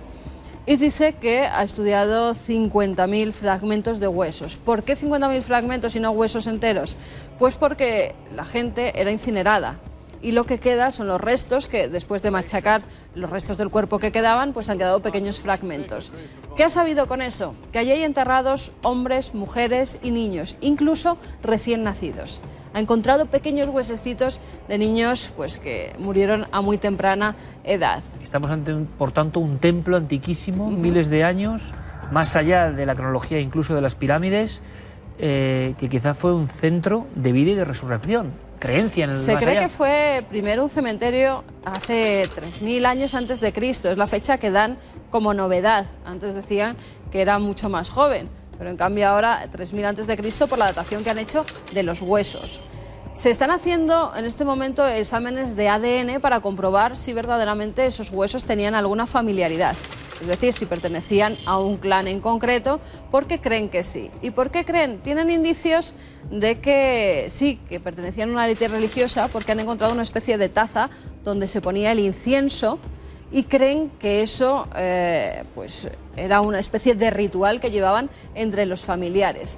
Además, Iker han analizado muchísimos huesos de animales, con lo cual han sabido que primero fue cementerio, luego se pusieron esas primeras piedras verticales que llaman piedras azules, en el 3000 antes de Cristo, y posteriormente, unos 500 años después, fue un centro donde esperaban el solsticio tanto de verano como de invierno. Eso se ha sabido por los huesos de animales que han analizado, muchísimos. Además, en una localidad cercana se ha visto que allí verdaderamente había enterramientos de gente que al parecer construyó Stonehenge, es decir, los que acarreaban las piedras y las ponían en vertical para que fuera un monumento. todo tenía un significado y ojo a ese dato concreto de los animales. Porque hay cosas increíbles. En esa época del Neolítico y más allá, en el Neolítico más temprano, yendo a 6.000, 8.000 años, se han descubierto en diferentes puntos de Europa, y las imágenes son de un impacto, de una belleza también y de una nostalgia tremenda, enterramientos sobre todo de perros. Nadie sabe ese pacto de los hombres y los lobos, ese cánido que se hace amigo y que se convierte quizá en guardián, pero no solo guardián. Hay quien piense, y luego lo vamos a debatir con Manuel Pimentel, que eran psicopompos, que eran viajeros al más allá, que eran compañeros fieles en ese tránsito. Por eso tienen todos los ritos, algunos el hueso en la boca, algunos con una cuchara de madera con la que se especula que los niños de esa familia de la más antigua Europa daban de comer al perro. Los hallazgos están en titulares, están en revistas científicas de los últimos 15-20 años en torno a tumbas para perros, son alucinantes y demuestran que el hombre antiguo, al que creemos salvaje, al que creemos despiadado en ocasiones, se nos ha dibujado así muchas veces, tenía un enorme amor por sus animales, sobre todo por sus perros, esos perros que habían cambiado la conducta y se habían puesto a favor del hombre. Y parece que tiene que ver con ese viaje hacia las estrellas que se iniciaba en lugares como estos. Alucinante, porque el lugar que vamos a recorrer en España también hay huesos de perros con ritualística de enterramiento. Es increíble. Hay algo que me ha sorprendido muchísimo y que además te agradezco que hayas investigado porque yo no tenía la más remota idea, es una cosa de última hora. Resulta que en Stonehenge, que parecía un lugar absolutamente conocido, hay unas inscripciones, unas hendiduras, unos petróglifos, nadie sabe lo que son, pero también aparecen en España. Pues sí, es un estudio, Iker, que acaba de salir.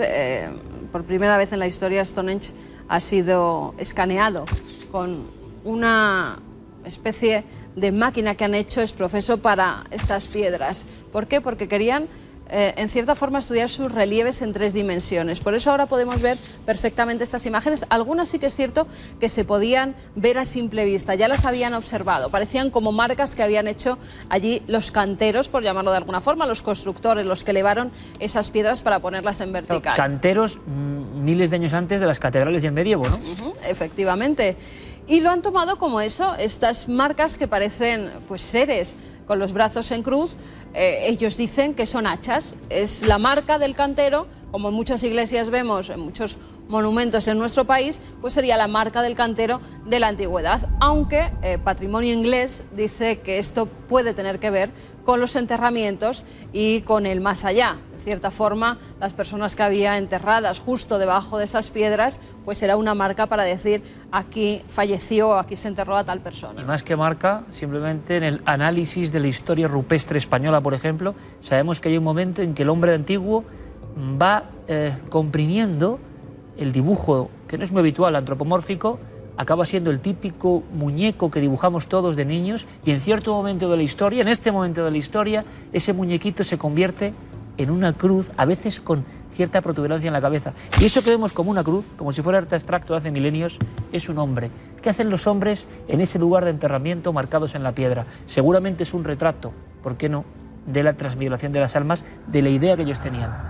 Lo que es alucinante, repito, y lo he dicho muchas veces, es que en España hemos encontrado los mismos códigos que vemos en Stonehenge. Vamos a viajar a Antequera.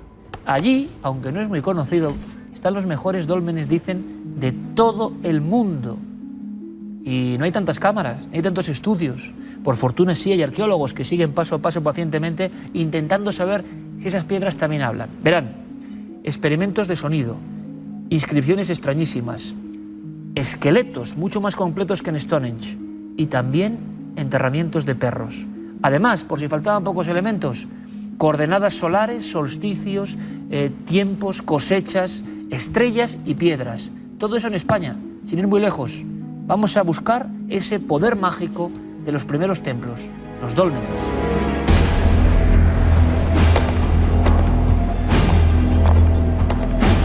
Se llegó a decir de ellos que eran monumentos levantados por gigantes. Algunas de sus piedras superan las 150 toneladas, y su orientación astronómica es tan precisa que se pensó que solo poderosos druidas pudieron haber logrado tal proeza. Sin embargo, la única realidad que subyace bajo los dólmenes de Antequera, en Málaga, es su verdadero misterio. Construcciones levantadas por el hombre hace más de 4000 años, cuyo sentido aún se escapa a nuestro corto entendimiento de hombres del siglo XXI.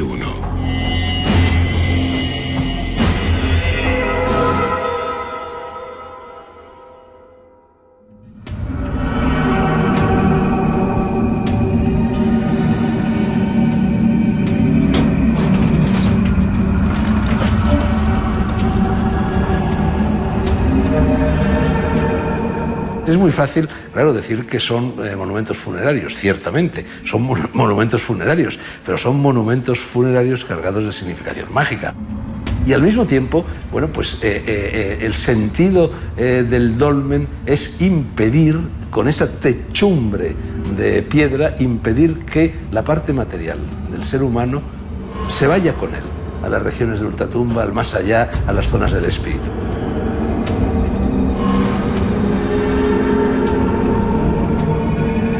El silencio que rodea a los dólmenes es tan pesado como los grandes monolitos que lo forman. Un silencio que contradice la musicalidad que emana de sus piedras. Los megalitos no fueron solo tumbas. La acústica de estos lugares ha reabierto nuevas líneas de investigación con las que podemos entrever para qué fueron realmente construidos. Los dólmenes cumplen otras funciones, mucho más importantes, pero además tienen que ver con la vibración sonora de la tierra. O sea, tienen una importancia acústica excepcional. La estructura del sepulcro de Menga o de la cueva de Menga es tan sumamente descomunal por sus dimensiones que sospechamos, que no sabemos con certeza, que pudo funcionar perfectamente, si no como un templo, sí al menos como un santuario central. Yo creo, y lo indican las evidencias en los 3 dólmenes de Antequera, que uno de sus objetivos eran ser recintos iniciáticos de muerte y resurrección. Lugares de poder, naturalmente que son lugares de poder. Son lugares de poder porque en ellos se rinde culto, como en todas las litofanías o litolatrías, se rinde culto a la madre tierra y por lo tanto son ritos de fertilización.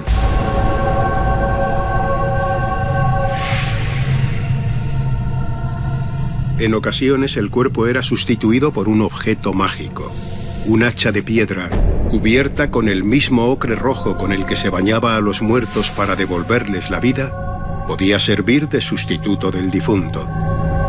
Sin embargo, el hombre necesitaba un acompañante obligado. No son extraños los enterramientos donde se han descubierto perros acompañando al muerto, el animal mágico y sagrado que debía acompañarlos en su viaje al más allá. La explicación de los perros en algunos enterramientos de época calcolítica tiene difícil explicación. Solamente podemos trabajar con hipótesis. Lógicamente, estas hipótesis asimilan la aparición de estos cánidos junto a los restos humanos, pues posiblemente con faenas relacionadas con la cacería, con la propia vigilancia del poblado y cabe la posibilidad, pero que no podemos acercarnos ni mucho menos, también la posibilidad de que tenga alguna relación mitológica en las propias creencias de los pobladores que se enterraban allí. Los animales que aparecen en los dólmenes. Uno de ellos, reiterado, es el perro. El perro es un animal psicopompo, el perro es un animal que conduce a los seres humanos hacia las regiones de ultratumba. Baste pensar en el famoso cancerbero de las tradiciones grecolatinas. El emblema de la perfección de los dólmenes es su orientación astronómica y geográfica, señal inequívoca de la búsqueda trascendental de respuesta a los problemas del hombre en las estrellas. Cada uno de los 3 que vemos en Antequera cuenta con su propia orientación individual, desempeñando además un complejo papel dentro del conjunto.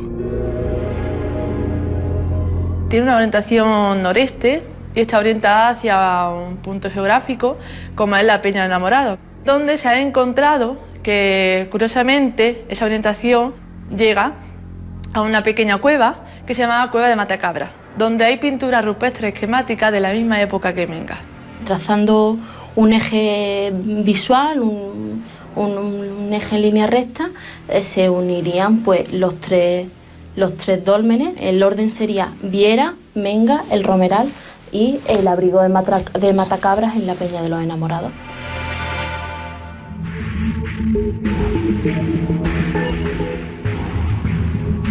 Poco ha quedado de los hombres que levantaron estas moles.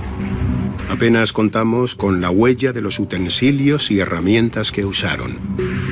El dolmen de Menga posee varios petroglifos de difícil interpretación, hombres y cruces que nos hablan de la presencia de pueblos en la prehistoria y de la persistencia de su sacralidad en tiempos recientes. La calidad del recinto iniciático está remarcada por los dibujos que se encuentran en las paredes. Encontramos la estrella de 5 puntas, que es esencial en todos los recintos iniciáticos. En algunos casos respondía a unas cruces que se realizarían en época del siglo XVII, con un poco de sacralización, ¿no?, para el lugar. Otros creen que son cruces que responderían a antropomorfos.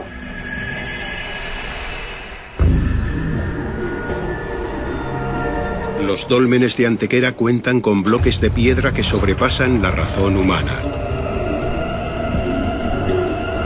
Sus cientos de toneladas son la única explicación a la lógica que llevó a aquellos hombres de la Vega antequerana a levantarlos. Hitos de demarcación, tumbas, centros astronómicos para los ciclos agrarios, santuarios de ritos ancestrales. Un misterio que persiste más de 4000 años después.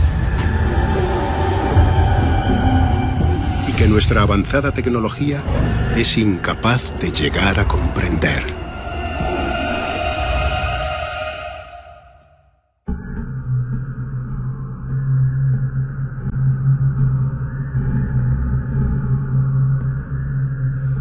Pues de alguna forma este sería el Stonehenge español, ¿no? Lo que pasa es que le hacemos menos caso, pero están sus secretos y misterios gritándonos desde hace milenios. Ahora hay que saber entenderlo, descifrarlo, tener ganas para ello. Es una alegría siempre recibir en esta nave a Manuel Pimentel. Sobran las presentaciones. Con él hemos aprendido muchas cosas y él sigue en estos tiempos difíciles lanzando nuevas ideas e investigaciones a través de su programa Arqueomanía y con la editorial Almuzara, publicando cosas realmente asombrosas y que muchas conectan directamente con el pasado misterioso y mágico. Manuel, como siempre, es un honor. Bienvenido. El honor es mío y muchas gracias por adentrarte en este mundo tan fantástico del mundo megalítico. ¿Sabes lo que pasa, Manuel? Que mi impresión, y con todo el respeto, es que muchas veces cuando se habla de esto, desde el punto de vista oficial, siempre, y con todo el respeto y con toda la amabilidad, cómo nos han tratado, pero a veces parece que hay cierto rubor o cierto pudor, ¿verdad?, hablar directamente de lo que estos monumentos parece que nos cuentan. Magia, sobrenaturalidad, conexión con el más allá, nada es al azar. En fin, que eso es una parte también de la historia de la arqueología que no tenemos por qué ocultar o marginalizar, ¿no? No, en absoluto. Es decir, es como si dentro de 1000 años, 2000 años, las grandes catedrales quisiéramos quitarle la parte religiosa, espiritual, mística, las cristas, los enterramientos, le quitaría parte de la esencia de una catedral, ¿no? ¿Qué son estos grandes monumentos megalíticos? Bueno, hay gente que entiende que son enterramientos, otros centros de culto, otros enormes santuarios para reunir a la población. Quién sabe, pero el caso es que siguen teniendo una fuerza telúrica muy llamativa, están en lugares muy claves de la geografía y no cabe duda que siguen teniendo esa fuerza que nos estremece hoy en día. Solo a veces los poetas, ¿no?, los que podemos hacer de poetas o de artistas porque no tenemos que estar ceñidos al guión oficial, podemos soltar todo esto, pero parece que esto conecta. Manuel muchas veces, y lo haremos, iremos juntos a este sitio, ahora ha estado Nacho Ares en el privilegio, me ha hablado del poder, del lugar. Es un lugar de poder, Manuel, de la Andalucía. ¿Dónde nace, ¿no? Vamos a hablar de los dólmenes de Antequera. ¿Dónde está enclavado Antequera? Antequera está en el corazón de Andalucía. Andalucía, que es el sur de la península ibérica, es un lugar mítico de la antigüedad. Es decir, egipcios, griegos arcaicos, hablan siempre del lugar donde se ponía el sol, aparece continuamente el mito de la Atlántida, muchísima mitología arcaica tiene sede en Andalucía, por tanto un lugar de riqueza proverbial y mítico. Bueno, pues en el corazón se encuentra Antequera y dentro de Antequera, en un lugar, mirando un elemento geográfico que es la Peña de los Enamorados, una roca muy singular, se establecen los dólmenes. Y fíjate qué curiosa es la historia. Esos dólmenes, hay, como siempre, diferencias, opiniones en torno a la antigüedad. pudieron ser de hace 6.000 años o de hace 4.000 años. En fin, hay un debate ahí. Yo me voy a quedar en los 6.000 años, puesto que es una de las hipótesis. Bueno, cuando llega el mundo romano, aproximadamente en nuestra era, siglo I a.C., ¿cómo llaman los romanos o los iberorromanos el lugar? Le llaman Anticaria. ¿Y qué significa Anticaria? De donde viene Antequera. Significa la ciudad de los antiguos. Fíjate qué bonito, ¿no? Era la ciudad de los antiguos, donde estaban los dólmenes de las antiguas culturas. Por tanto, son unos dólmenes cuyas sombras se han prolongado miles y miles de años y hoy en día siguen llamando la atención. Se encuentran en el corazón, probablemente de la tierra más mítica del sur de Europa, que es Andalucía, y en el corazón justo, los dólmenes de Antequera, la ciudad de los antiguos. Conocemos hace muchos años a Manuel Pimentel, hemos podido estar en algunos lugares con él y él siempre dice que hay algo más antiguo, es decir, que lo que nos cuentan da la impresión de que hay lascas e historias más antiguas, y esto quizá también es la muestra. Ha estado allí Nacho Ares. Nacho, bienvenido, compañero, buenas noches. Buenas noches, Iker. Quiero felicitarte, y en nombre de todo el equipo, lo hemos comentado brevemente en las noticias, pero es maravilloso, ¿no? No es fácil. Ya verán ustedes el reportaje completo, pero acabamos de recibir esta página del Diario de León, además Nacho es leonés, con el hallazgo de Nacho Ares, grabando para Cuarto Milenio, de unas pinturas que llevaban siglos ocultas y que nadie había visto. Y esto ha sido por la pericia, también nuestro compañero Paco, hay que agradecérselo. Bueno, vamos a mirar por aquí, ¿no? Vamos a ver detrás de la historia, detrás del retablo. Y se encontraron con este Santiago, con un extraño libro que puede ser el Códice Calistino en la mano. Maravilloso momento, momento para el recuerdo. Gracias, Nacho. Muchas gracias a por esta historia, de verdad, que desarrollaremos. Gracias. Bueno, otro momento histórico de alguna forma es meterse aquí dentro, ¿no? Y sentir todo eso que a veces no se cuenta. Por ejemplo, algo absolutamente herético casi, ¿no? Arqueoacústica. Verán, yo tengo aquí un libro rarísimo, me gusta mucho tener libros raros. Hubo un investigador, Marius Schneider, seguramente pues para hacer un reportaje. El origen musical de los animales símbolos. Bueno, es un hombre que se dedica en el año 46, a investigar en los megalitos españoles hasta el románico, es decir, toda la arquitectura de las antiguas culturas, y hacer pruebas con antiguas grabaciones, sistemas de reproducción de sonidos. Es un libro ilegible realmente, con todo tipo de escalas musicales, pero ya en los años 40 había personas que creían que esto sonaba de una forma especial. O sea, no es solo la arquitectura, como decía Manuel Pimentel, no es solo lo que se ve, sino que ahí sonaba algo. ¿Hiciste alguna prueba? Hicimos alguna prueba. Manuel ha dado un poco la pista al principio con sus palabras, ¿no? Él ha hablado de catedrales. Efectivamente, los dólmenes en muchos casos pueden ser consideradas verdaderas catedrales del Neolítico. Es decir, no es un lugar en donde solamente hubiera enterramientos, sino que también se llevaban a cabo diferentes rituales, eran lugares de observación astronómica, y seguramente también muchos de estos rituales estaban relacionados con la acústica. Los que hayan estado en estos emplazamientos han podido percibir el sonido, es un sonido especial. Es extraño intentar buscar con palabras cómo puede sonar el sonido, valga la redundancia, en estos espacios, ¿no? Por ejemplo, en la falsa cúpula del Romeral, ahí tuve la prueba, ¿no?, de intentar emocionarme, nunca mejor dicho, ¿no? Pues con un sonido bastante clásico, ¿no? Y pusimos el Carmina Burana con el portátil, y la sonoridad del enclave es que era mágica, era mágica.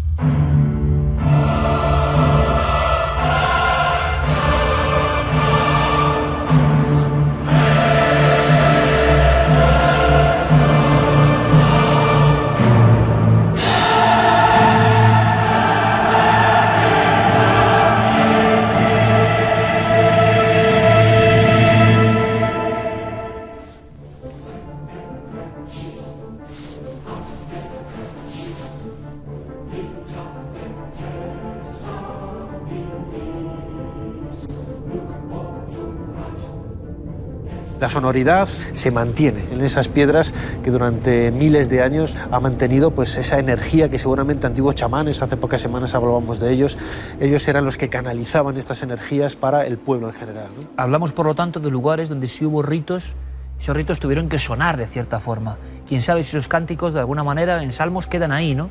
Manuel, esa hipótesis puede ser vista como algo casi rozando lo paranoico para algunos, y sin embargo ha habido investigadores a nivel oficial que han intentado ir más allá de lo material, ¿no? El sonido, yo no sé, tú en tus investigaciones has hecho alguna prueba también de este tipo o te han comentado cosas. Hay gente que sí cree que hay una sonoridad especial en determinados lugares. Son más los que piensan que son energías más bien asociadas al magnetismo de la Tierra, al agua, al tipo de roca, lo que llaman energías telúricas, ¿no? O energías del lugar. Pero ahí, bueno, el libro no lo conocía, pero habrá que investigar, ¿no? La energía telúrica, los cruces hablan de lugares muy precisos. Estos lugares, por lo que vosotros habéis averiguado y nos podéis contar, no están en sitios al azar. Los elementos que los componen nos pueden parecer toscos a primera vista, nos pueden parecer cosas colocadas ahí como intentan hacernos creer de los hombres primitivos, hablamos del Neolítico. Me parece que todo tiene algo mucho más especializado. Sí, pero vamos a ver esas piedras colocadas ahí, vamos a matizar, ¿no? A ver cómo se colocan. Primer tema, para que seamos los españoles, a veces nos avergonzamos de nuestra propia historia o no le damos el valor que tiene, nos asombramos de Stonehenge en Inglaterra y vamos todos allí a rendirle pleitesía. Menga probablemente sea mucho más antiguo, pero sobre todo es el gran dolmen del mundo. Es el mejor dolmen del mundo, no hay nada parecido, ni en tamaño, ni en magnitud, ni en dimensiones. ¿Por qué no se cuenta esto? Vamos a contarlo, por eso tú lo cuentas. Como sabéis, un dolmen son básicamente construcciones que se enterraban bajo un túmulo de tierra, pero son unos ortostatos, grandes piedras, sobre los cuales depositan losas. Bueno, una de esas losas, la más grande, pesa 160 toneladas, algo así como 80 coches. ¿Cómo trasladaron 160.000 kilos desde kilómetros, subiendo cuestas, bajando? Se sigue sin saber eso exactamente, hay teorías, pero... Sí, pues se supone que con piedras, tirando mucha gente, en fin, pero oye, que hay que mover 160. Pues estamos ante una construcción realmente formidable, colosal. El dolmen más importante del mundo. Fíjate, la atracción por los dólmenes comienza en el 19, justo en el romanticismo, aparece toda una corriente de los libros europeos, y más de la mitad de la bibliografía sobre dólmenes europeas tratan sobre la Menga, porque fue como el gran descubrimiento, era la gran cueva, y muy curiosamente le decían la cueva de los druidas en el argot europeo. Pero una vez más, Manuel, permíteme, los que vienen de fuera, los que vienen con la información, son los que dicen, oiga, que tienen ustedes esto. O sea, la misma historia de todas las historias que tienen que ver con la arqueología española. Siempre la misma historia. A nosotros nos da como vergüenza, tenemos algo no está sereno con nosotros, con nuestro pasado, nos avergonzamos de ser uno de los pueblos probablemente con un pasado más rico, unas raíces más profundas, más hondas, más importantes de todo Occidente, y parece que nos avergüenza decirlo, ¿no? Y necesitamos siempre el refrendo exterior. Bueno, pues en el 19 llega ese refrendo y prácticamente se convierte con Stonehenge, pero luego en dolmen, el gran dolmen, el formidable, el años luz de cualquier otro dolmen, y todavía hay mucha gente que no lo conoce. Yo animo que vayan porque va a haber un portento de arquitectura, algo sorprendente, y va a haber un sitio especial. Y hay un misterio muy curioso en el dolmen, en Menga, que es el mayor de los dólmenes, en la galería, al final está la sala, y justo en el centro de la sala aparece un pozo perfectamente excavado en roca, muy profundo. Durante mucho tiempo estuvo enterrado y una excavación muy reciente lo ha sacado. Nadie sabe qué significa ese pozo. Nadie sabe qué significa ese pozo. ¿Hay explicaciones de algún tipo? Siempre la versión oficial, con todo el respeto, suele decir, bueno, esto podía ser para... Nunca tienen el elemento porque no hay nada escrito, ¿no? Pero... Precisamente la cueva de Menga es el único de estos monumentos que tiene ciertos petroglifos a la entrada, en formas de cruces, antropomorfos. Es posible que este lugar hubiera conservado su sacralidad con el paso de los siglos y se reutilizara como lugar cristiano o dedicado al cristianismo, incluso para vivienda de eremitas, ¿no? Me estás hablando de, como tantas otras veces, unos templos que nacen hace milenios, que la gente antigua, como decía Manuel, sí que sabe lo que pasó allí, y que durante siglos y siglos se mantiene una especie de peregrinación o procesión, sabiendo que es un lugar de poder. Y en cierto momento de la historia eso se corta. Quiero que veamos una cosa, son unos signos, los mostraba antes Carmen, que yo creo que ha estado aquí muy viva, porque son investigaciones de ultimísima hora, y me parece alucinante la sincronicidad junguiana, si me permiten. Resulta que los últimos estudios de microfotografía de Stonehenge que nos traía Carmen tienen una especie de cruces en lugares muy puntuales, en lugares muy exactos, y hablamos de Stonehenge, o sea, hablamos seguramente de las piedras más escaneadas de la historia, o de las que más, ¿no? Y, a ver con qué os quedáis vosotros, ¿no? Yo lo tengo claro. La dualidad, dicen algunos, hachas, o sea, uno hace Stonehenge con todo ese esfuerzo como la Menga y pone hachas, o son formas esquemáticas casi de lo que serían seres humanos, o difuntos, o almas, como aparecen a lo largo de toda la pintura rupestre.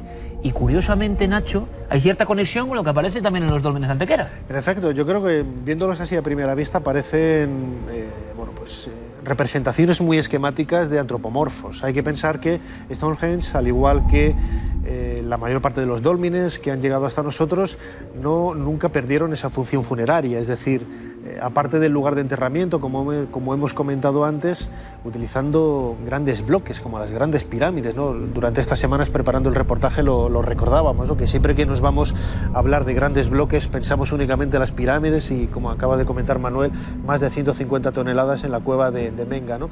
Y estas representaciones, primero, nos acercan a un aspecto humano, que en muchas ocasiones se ha perdido. Se ha intentado encauzar por medio de la tradición druídica, eso son reminiscencias del siglo XIX, pero desde luego todavía, a pesar de los 4.000, 6.000 años de antigüedad que tienen estos monumentos, descubrimos que día a día nos van sorprendiendo. Y esa conexión, ¿no, Nacho? Es decir, quiero que veamos de nuevo, por favor, las crucecitas. Yo no sé, Manuel, qué te parece, porque esto es ultimísima hora y esta noticia ha dado la vuelta al mundo. Primero, que hay enterramientos en Stonehenge, restos que pueden ser, darle ese eterno monumento sin nombre y sin función, y cada año se dice una nueva, dicen ahora gran sepulcro, ¿no? Y hay que pensarlo, junto a esta construcción imponente en aquel tiempo, centro de peregrinación, unos signos que seguro que no son al azar ni son tontería, que parece que y que curiosamente se parecen a los de la Menga. Pero no curiosamente, Iker, vamos a ver. A nosotros no nos extraña nada que en el románico, pues las construcciones románicas españolas sean muy similares a todas las europeas, que el gótico español sea muy similar, o el barroco, o el renacimiento. Es decir, hay grandes corrientes culturales. Y nos creemos que eso nace hace 2 días. ¿Qué va? Eso viene desde las pinturas rupestres. Es decir, hace 15.000 años todas las cuevas de Europa se pintaba igual, hace 30.000, y de repente, pues hace esos 6.000 años, la humanidad, que ya empieza a funcionar con la agricultura, ya tiene más capacidad ociosa de trabajo, empieza a construir megalitos. Y es la cultura megalítica. Y hace megalitos en la península ibérica, en Francia y en Inglaterra, básicamente, la vertiente occidental de Europa. Pues es normal que, igual que en el románico, o en el gótico, o en el paleolítico, se repita la iconografía. Hay que pensar que, en principio, esos grandes pueblos rivalizaban entre sí y la iconografía que hacían eran muy similares. Eso no nos sorprende que pase en el románico o en el barroco, y sí parece sorprendernos que pase en los megalitos. Eran personas con nuestra misma conciencia, capacidad intelectual, mucho más conectada con la madre naturaleza, mucho más conectado con otras dimensiones de la mente, y por tanto yo pienso que lógicamente no es casualidad, sino que probablemente la iconografía se repetían en todo lo que fue la gran corriente de cultura megalítica. Maravillosa casualidad de la que no se habla en los medios, desgraciadamente, yo creo. Y luego hay otra curiosidad, y es que, por ejemplo, en España cuesta todavía hasta decir cuando se ven los signos. Bueno, pueden ser hachas, cruces. Es muy bonito el detalle de que parece que hay cruces muy posteriores, de siglos posteriores. Los has contado, Nacho, esto en el reportaje.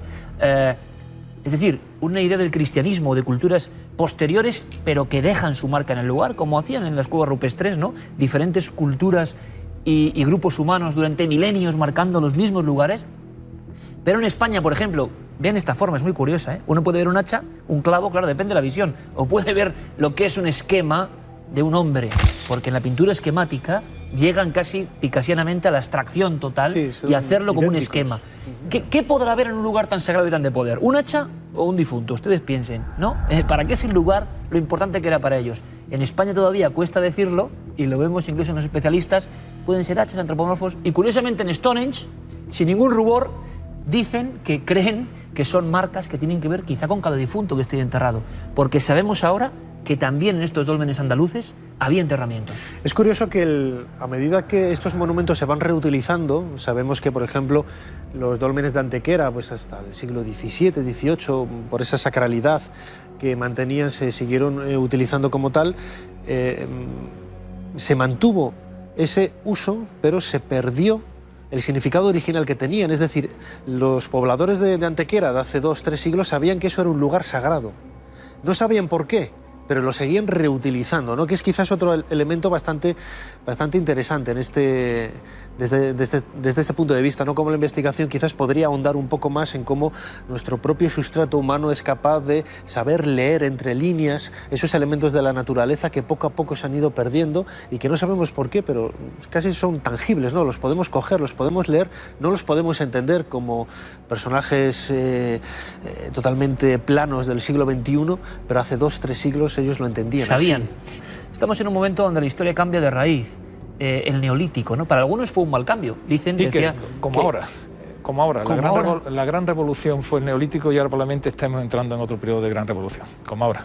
¿Por qué lo dices, Manuel? Porque, por ejemplo, para mí un maestro, Freire de la Fuente, siempre decía que él era hombre paleolítico y cuando llegó el Neolítico, a pesar de toda su magia, se instauró, digamos, unos dioses, unas ciudades... Arzuaga con mucha gracia lo dice, hasta ahora en la historia de la humanidad, nos hablan de la revolución industrial, en verdad ha habido una gran revolución, que es la de los megalitos, el Neolítico. Termina el Neolítico, aparecen las ciudades y al aparecer la ciudad, la agricultura, el rey, los impuestos, la policía, la organización, las castas... La sociedad. La sociedad, la rivalidad, las fronteras, exactamente más o menos igual. Antes iban pues con un elemento de piedra y ahora vamos con un iPad, pero realmente tal.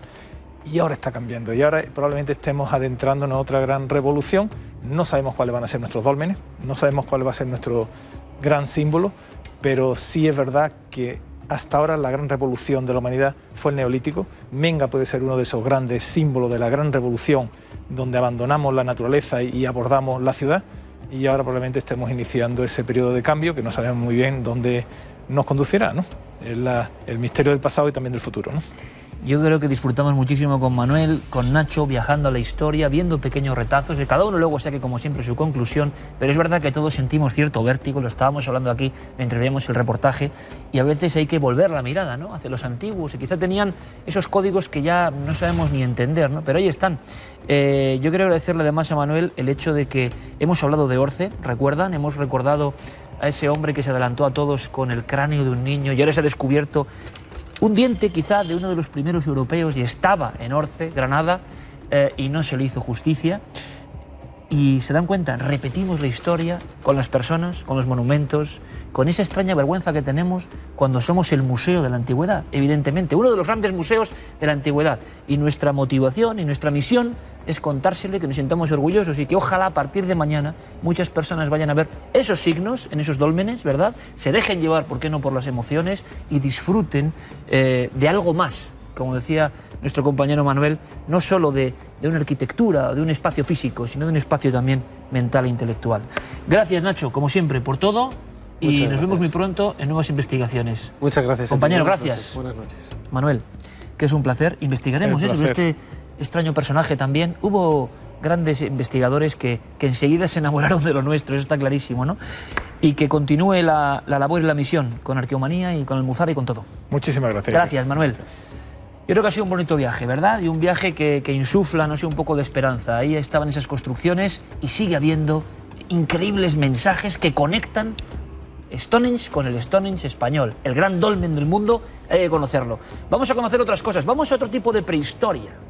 Vamos a la biblioteca, nos espera la prehistoria del futuro.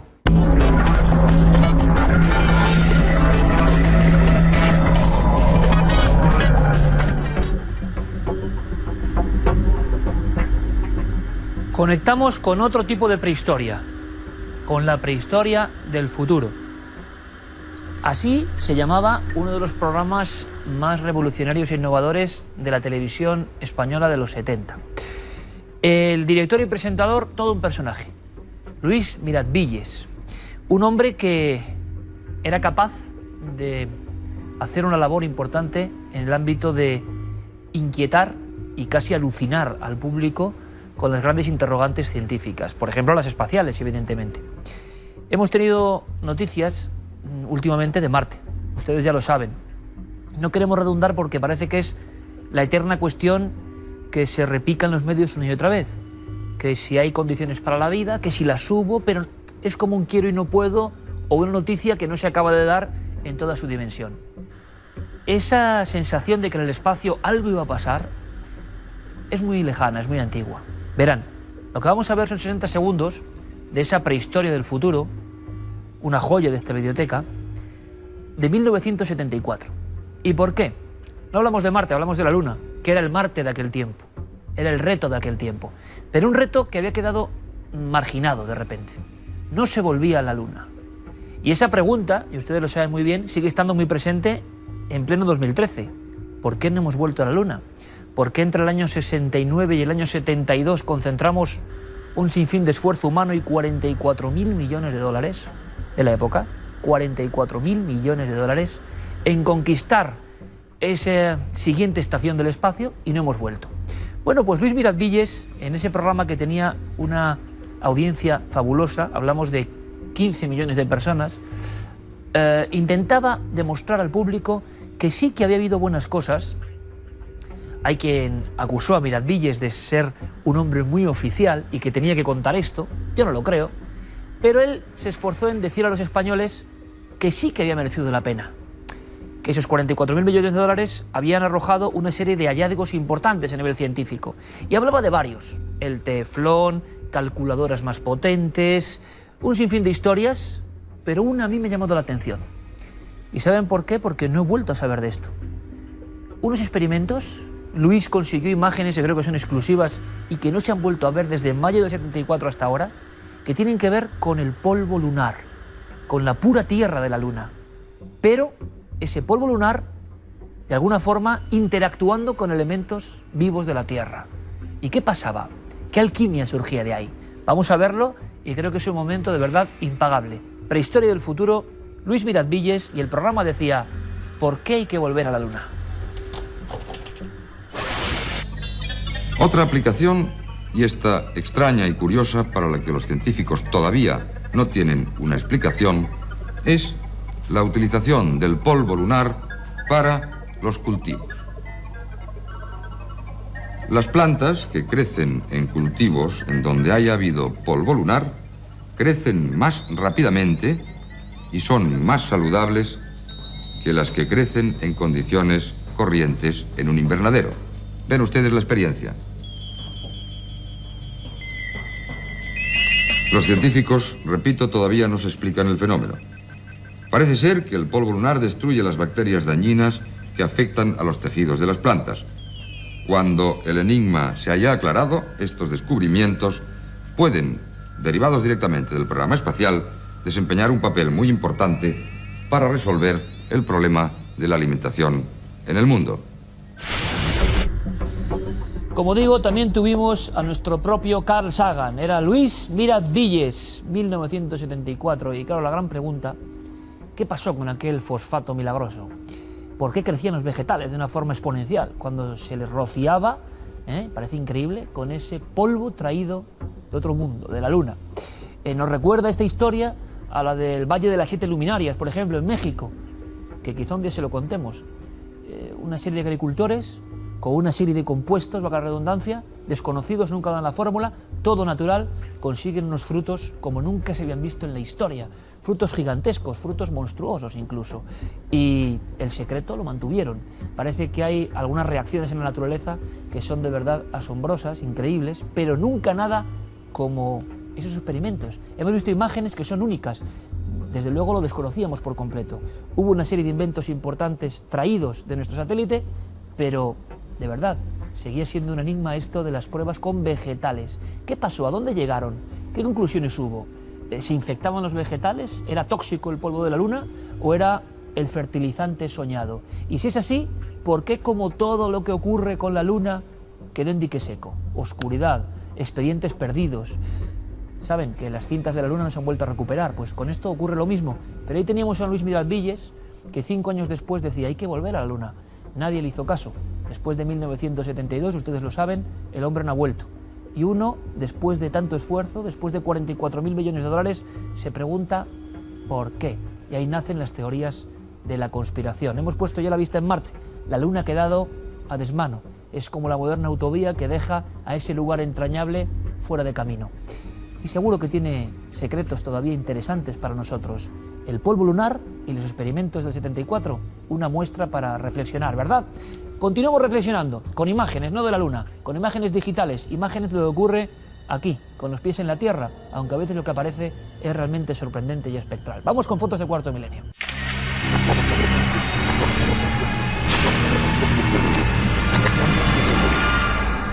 Comenzamos nuestra sección de fotografías en Granada. Esta imagen nos la enviaba María José Pulido Puerta. Nos decía que bueno, hacía mucho tiempo que no nevaba en Granada y por fin, el pasado mes de febrero, pues lo hizo y además copiosamente, ahí lo vemos. Y ella decidió irse a los monumentos para realizar fotografías con todo nevado. Bueno, pues aquí tenemos una parte de la Alhambra. ¿Y qué sale? Una especie de niño, ¿verdad? Podía ser que estuviera de perfil, un niño como de otra época, como de otro tiempo.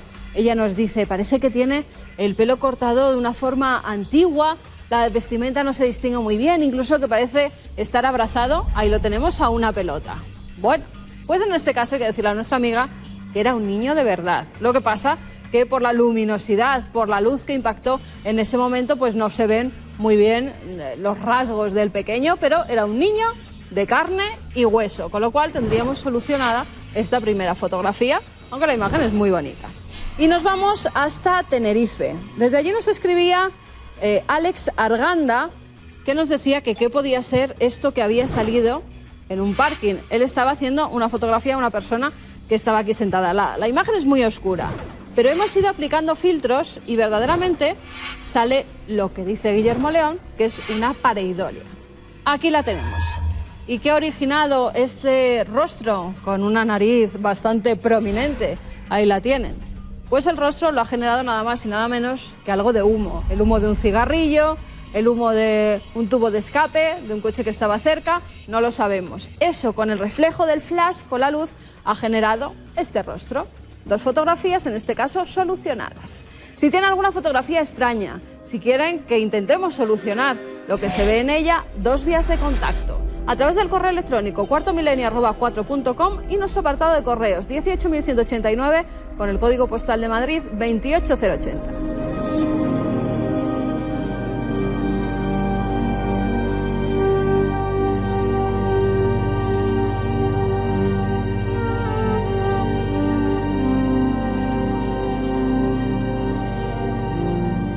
La semana pasada les hablaba de este mismo lugar, de este refugio, ¿no?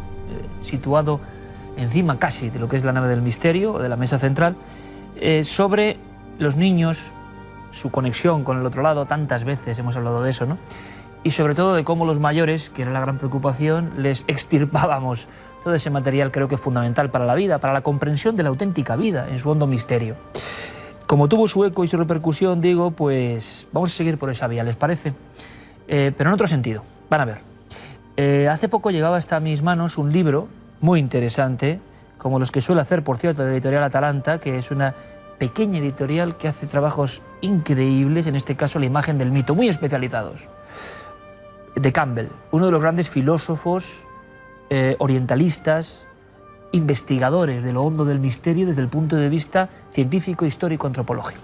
¿A dónde voy? Bueno, después de muchísimos años de investigaciones, de conocer a grandes como Krishnamurti, de hacer su propia filosofía, de ser un introductor en todo Estados Unidos y en Europa de lo que era el conocimiento del mundo de Oriente, que era absolutamente un páramo, ¿no? Y de conjuntar esas cosas con lo que sabíamos de las culturas mediterráneas, europeas, la cultura americana, Campbell reconocía que algo varió en su vida siendo niño con una visita a un museo. Y esto yo creo que es interesante y no hay que dejarlo escapar, porque de nosotros depende si queremos que nuestros niños, nuestros amigos, tengan esa posibilidad de conectarse, ¿no?, con otras realidades, de propiciar esas visitas. Verán, Campbell, siendo niño, como tantos otros niños, fue al Museo de Historia de Nueva York, que es un museo increíble, claro. Pero a veces da igual los medios, las posibilidades. No. En una pequeña pieza, como pasa en este entorno, reside a veces la magia real. ¿Qué le pasó a Campbell? Ustedes recordarán, si son seguidores, la exposición curiosa que hicimos de chamanes. Y recuerdan una careta muy rara, muy tosca, muy grande, cuadriculada, de la que emergían unos colmillos y que representaban un poco al hombre bestia, al chamán transformado ya en criatura. Y recuerdan una especie de manta también opaca, extraña, llena de signos que aparecían en las viejas piedras, piedras como las de hoy, piedras como las de Stonehenge o la Menga, esos códigos cifrados de la antigüedad. Bueno, pues el niño Campbell, que ni soñaba con ser filósofo, ni con ser gran orientalista, ni con ser gran escritor, se topó con esa figura.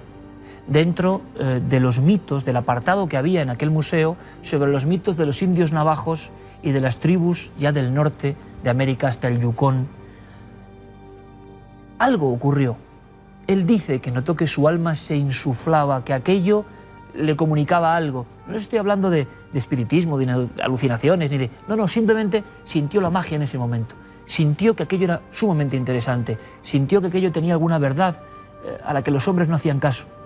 Y desde niño se apasiona con los chamanes de los navajos, de los indios navajos.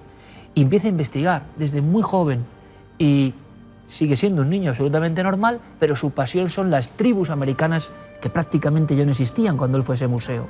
Y se convirtió en un gran experto de los indios, las tribus, sus mitos, su mitología y sus códigos cifrados.